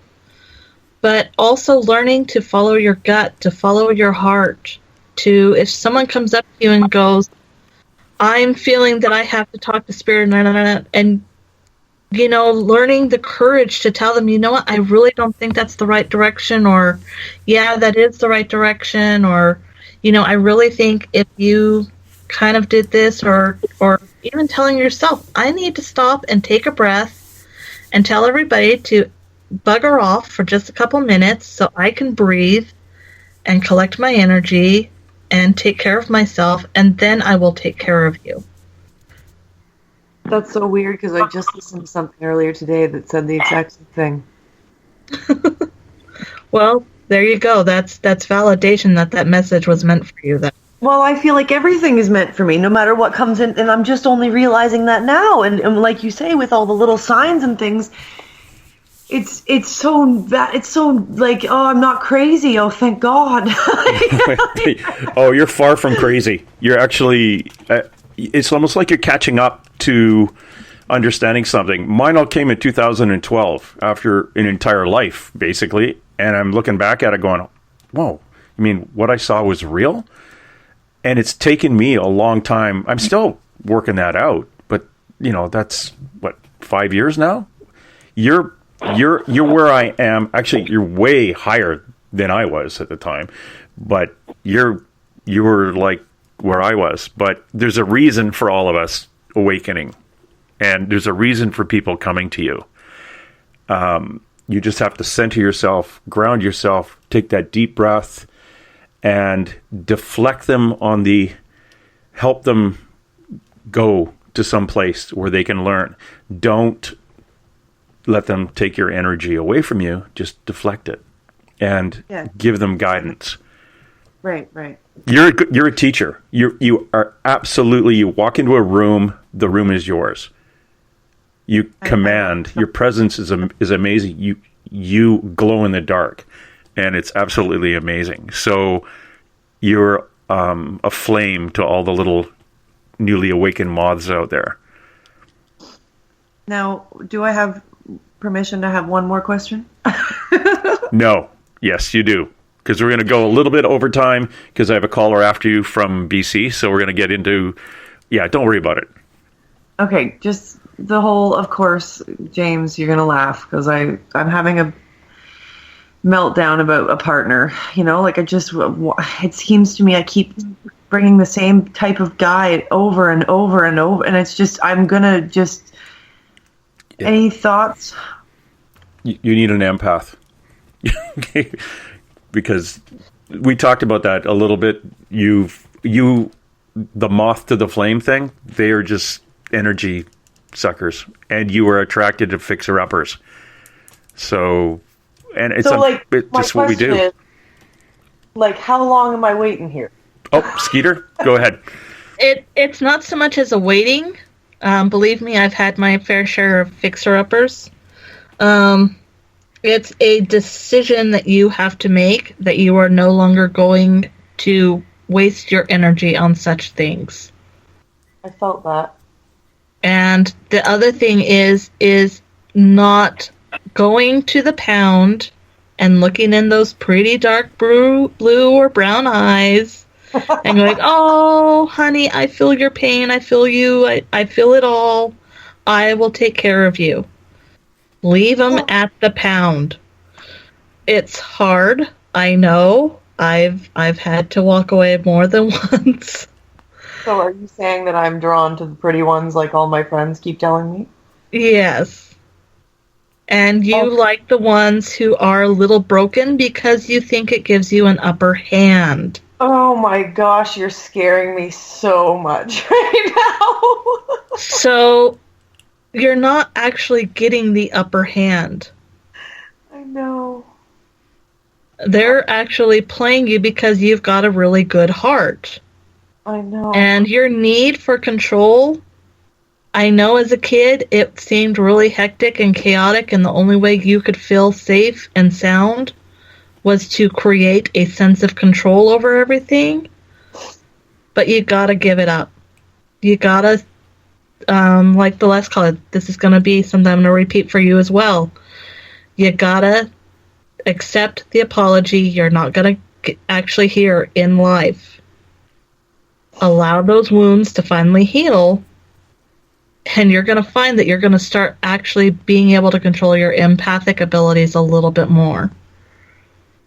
I apologize. I seriously apologize if I am wrong on this, but you almost feel like you're a split personality sometimes.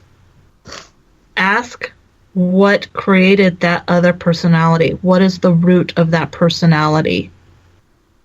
Why did you have to create her to protect you? What is her purpose? Why is she there? It's going to be it's not going to be a quick question answer session. You're looking at a couple months of work. I think sometimes, I'm not going to lie to you, but she serves me well, though, sometimes. Oh, yeah. No, that's an amazing defense mechanism. It's designed to jump in, take care of the emotions that are bothering you, help you get refocused, back on that road again, to drive. Believe me, I know that one. She's a powerhouse and a half. God save you if you cross her. Are we talking, ego here? Talking, the ego? It's not ego. It's actually a part of you that you've created to help you out. I didn't think of it that way. It's a really intricate psychological bunch of mumbo jumbo. I totally love it. I totally get it. And I see it in you because this is what you've done to take care of yourself. Well, that whole don't logicize thing so much. Well, I'm afraid that once I get off this phone, that's the first thing I'm going to do. Yeah. But you know what? Don't worry about it so much. If you've got to make logic out of it, start with her. Why is she here? How do you, all right, well, being short of schizophrenic, sitting in a room asking who this person you don't even know. I don't understand. I'm so confused and scared right now. Char, do you meditate? Do you meditate? I do, but I do a lot of guided ones because I feel like I couldn't do it alone. Okay. I lend you my Muse thing that's really good for meditation, where you don't need it guided, but you could ask in meditation. Okay. Okay. Just kind of put it out to the universe. Just ask and see what happens. When I meditate, sometimes I get little flashes of things that are really random and I don't understand what they mean, and then I kind of go try to do research on it, what does this mean? What does that mean? Faces of people, random things. Do you write them down?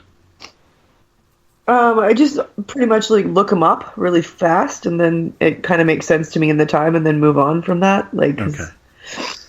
Try to start writing stuff down and drawing the images as best as you can. Okay. What I'd like, Charlene and Skeeter, I'd like you guys to kind of communicate back and forth, exchange emails or something. Yes. Because if I think Charlene is, it's like a 45-gallon drum of gasoline about to catch fire, and she's ready to go and needs direction. And I think I've got the roadmap. Yeah, she's a torch for other people to follow, and you should help her kind of. Do you got a pen and paper? I do here. Blue Moon Weaver. Did you say Blue Moon? Blue Moon. Yep. And then Weaver. Yep. At gmail.com. Okay. I'm more of a talker than I am a writer, in email, but whatever. Well, if you got Skype in email, I can give you my phone number, and we can go from there.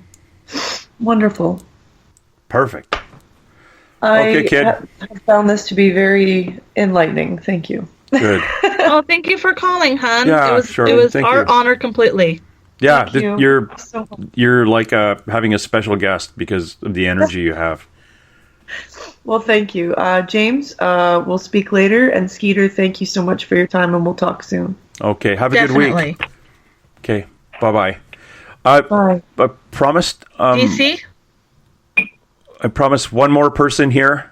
So, hi, the 250 area code, and we'll get going. Heather? Hello there. Hi. You're the very last one, and we're in overtime. Just waiting for you. How are you? Good. Oh, that's good. I just wanted to know if I had a shaman here. I've had a lot of paranormal activity, and I'd like to know if I had a shaman here. Okay. Now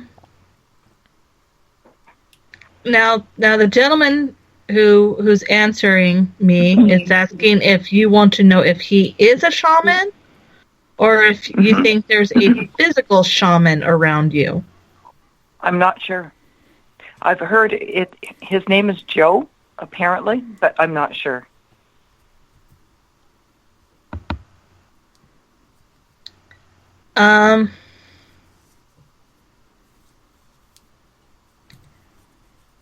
He says you've got a couple energies around you. I've got apparently 4 energies. Yeah, that's what I've been told. A couple of them are our family who have crossed over. Yeah. One is someone who's just kind of attached themselves to you from a previous experience. Yeah, that I don't get. I don't understand that one, but apparently they have, and I don't know why. It's because you're a little empathic, and like all empaths, you're a light in the dark, and things that need help tend to be drawn to your light. Oh, that's interesting. Okay. The older gentleman, he's kind of laughing. He will acknowledge that his name is Joe. He prefers Joseph. Joseph, okay. And he is Native American. Yes, I know that. He's not necessarily a shaman, but he is an elder. Oh, okay. He says he does know some of the magic, but he's really old, so you got to realize that for them, it wasn't so much as being the shaman or the medicine man, it was the elder. So he's giving us a date of how far back he goes. What is the date?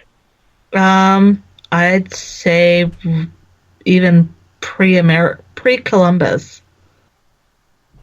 Really? He's seriously old. Yeah, because there was two murders on the property, and we sort of got one of them straightened out with someone that was here, anyways. And yeah, I've had stuff moved around in my shop. I've got a store, and I went into there, and there's stuff moved around and thrown around, and it's just like, okay, all right, I got to figure this out. This is not right. Well, he says that's not him. He says he's not one of the murder victims. No, apparently there was a wanderer that came through and threw things around in the shop or whatever. But yeah, I'm just not sure about all this. It's just really kind of this whole year has been kind of weird for me. Full body ghost entities have been around like all year, and yeah. Don't be afraid to tell them that this is your space. Okay. That to please respect your space and to respect you. Mm-hmm. And if they can't do that, to please leave. I've sort of said that, and I've done the rock salt and the sea salt and all the rest of it around the house, and it's just kind of weird. I mean, every once in a while they seep up and they come in, and I've Do seen you so many. shield or ground yourself? Dave Scott told me how to ground myself, and I have been. Yes. And do you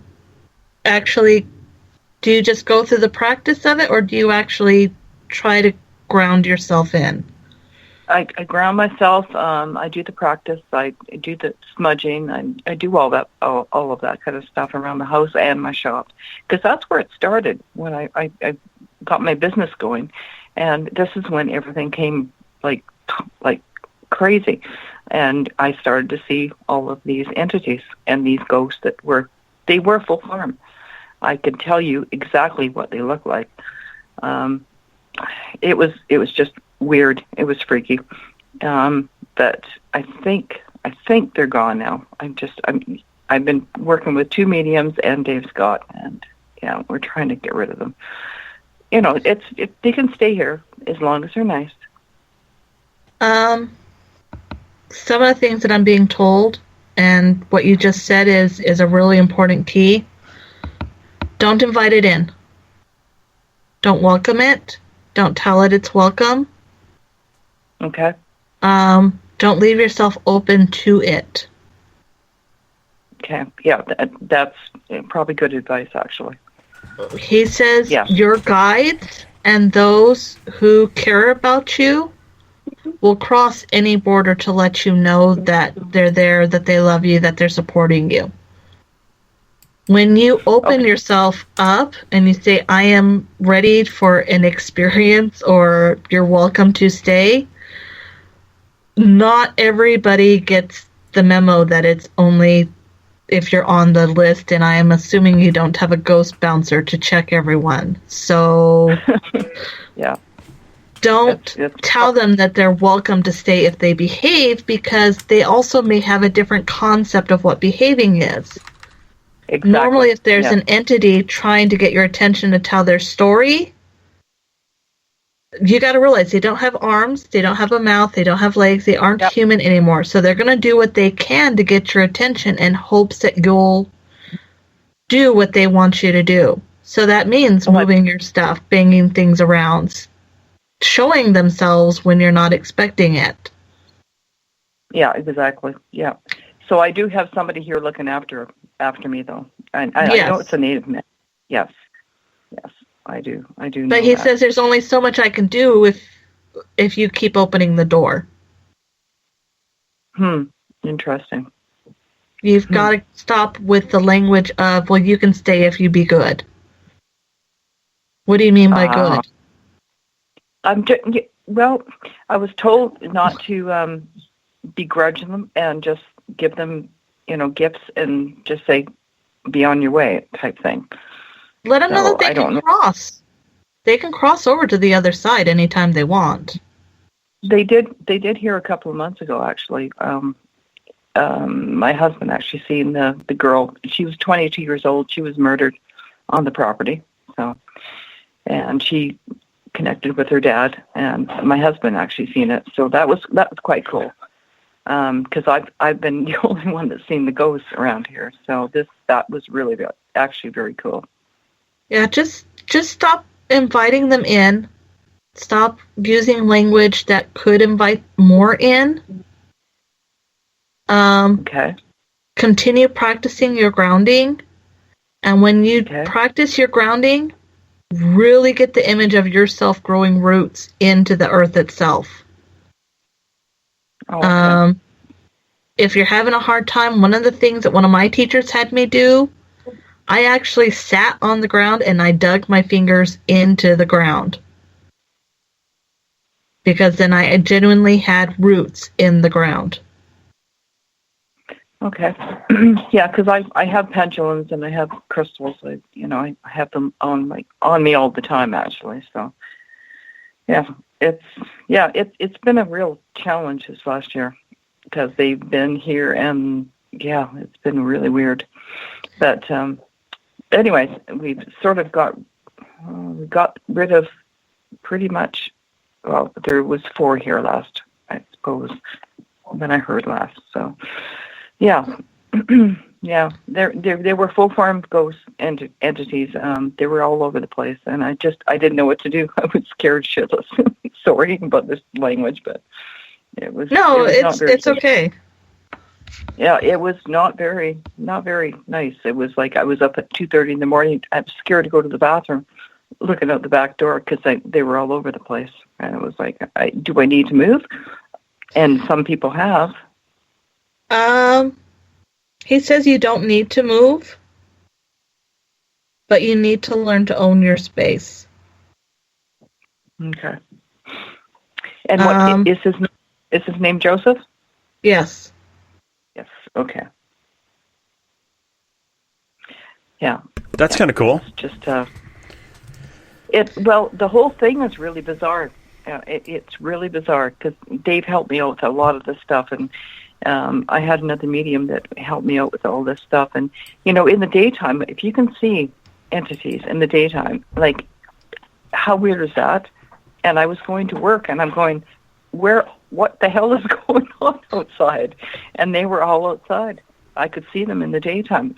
So, I mean, I had to get rid of them. I had to actually be very, I had to tell them to off. I said, you're not welcome. You were not invited. Go away.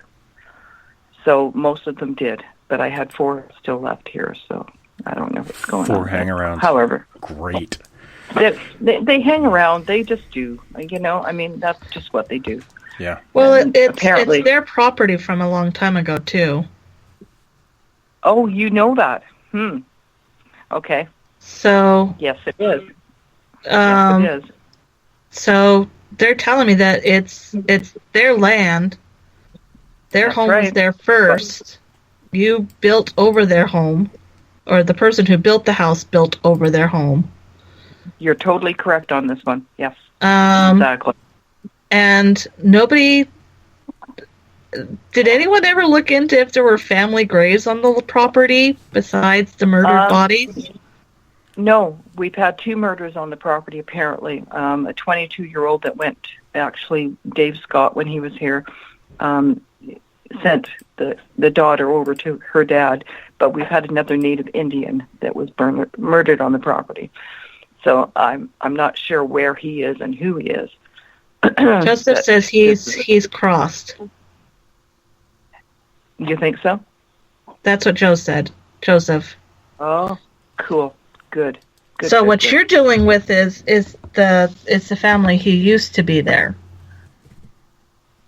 Well, what happened was there was it's a logging sort of area, and apparently the son of one of the parents, he didn't get the property that he wanted, and it wasn't given to him, and so we moved in, and he is very angry at us. Apparently, that's what's happening. That's what I've been told. Yeah, he wants you out of there. Yeah, so he hasn't crossed. Exactly. He's just got that unfinished business and wants that place. Yeah, when I channeled, it was him, and he said, "I want you out of here. I want you out of here," because I've channeled a couple of times. I will never do it again. It's scary as shit, but yeah.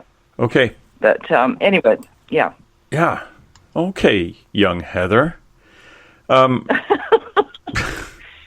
Please, never phone again. No. And when you buy, this is just as for the listener out there, general, if you're going to buy a property where there's murders on it, don't. That's weird. That's kind of cool. Actually, you can clear it, clean it, but... Well, when we rolled in here, actually, the first time, it was 1993, and we rolled in here, and I sensed death. I knew it was here. I just didn't know what it was. And here we are, and all of a sudden, all of this stuff started happening when we started doing the building. And, it's just like ghosts came out of the woodwork. And I've told so many people about this, and they've had to move their houses because... they can't deal with ghosts, right? Entities. Yeah. But I'll be darned if I'm going to move. I'm not going to. No, it's not going to happen. But people at different stores and people in town, they said, hey, we've had the same problem, we've had to move houses because the ghosts were coming out of the woodworks. And I'm going, you know what? You can deal with it. You have to try at least. Yeah. But this is what we've been doing. But since I put up my shop, this is when it all started again. Well, that's because you changed the energy of the area. I did, yes, and apparently because anytime you do renovations, you do remodeling, you even if it's just interior design work, anytime you do a major change on the space, it stirs up energy. Well, it's I've got an adult store, and Dave said, cover up the window in the front so you can't see it and stuff. Which I didn't quite understand, but apparently these guys don't like looking at adult novelties. So anyway. No, they don't quite know what they are, but they're pretty sure they're not liking them. No, they're not at all. At all. No. No, apparently. How about you give me a hit up? I do work with several ghost groups, and I do paranormal work, and I would be more than happy to help you with this problem on the sidelines. Well, that would be cool. And yep. Heather, I just sent you her being Skeeter, her contact info. Okay. Her the cat. So, I just heard it ding. Okay. Alrighty, so you've got that now. And we really have to go because we're half an hour overtime. And Dave is going to yell at me because I'm going to be charging him overtime for this. I want to thank you, though. Yell it. Yeah, he's out there somewhere yelling at me. Give him a big hug for me. I will. And I want to thank Paisley Town. If you want a numerology reading, look up PaisleyTown.com and go to our website. Also, if you're local in the Vancouver, British Columbia area, you'll see a number of psychic fairs that Paisley's putting on. I want to thank Skeeter Welhouse at BlueMoonWeaver.com. Go check her out there, and I may bug her a little bit down in Washington State. And for everybody else out there, I want everyone to keep an open mind. This is our last goodbye. Young hearts will stop. Torn souls set free. All that we have is now. If this is what you want, then come to me.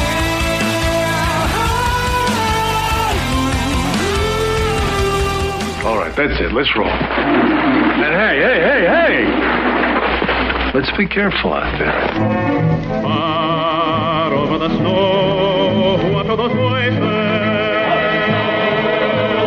They sing as they go. What are those voices? Look up for the mountain.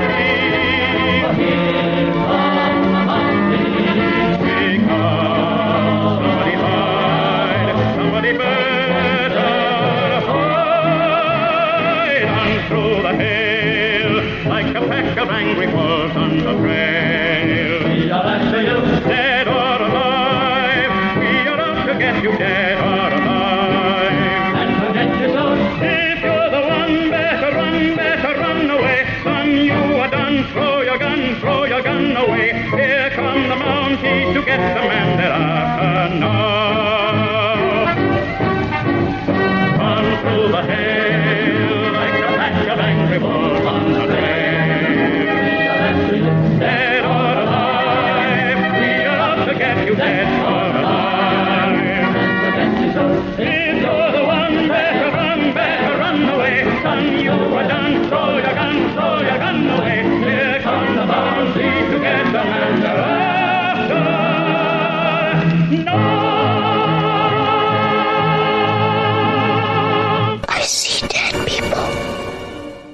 I'm sorry, Dave. I'm afraid I can't do that. Dave's not here!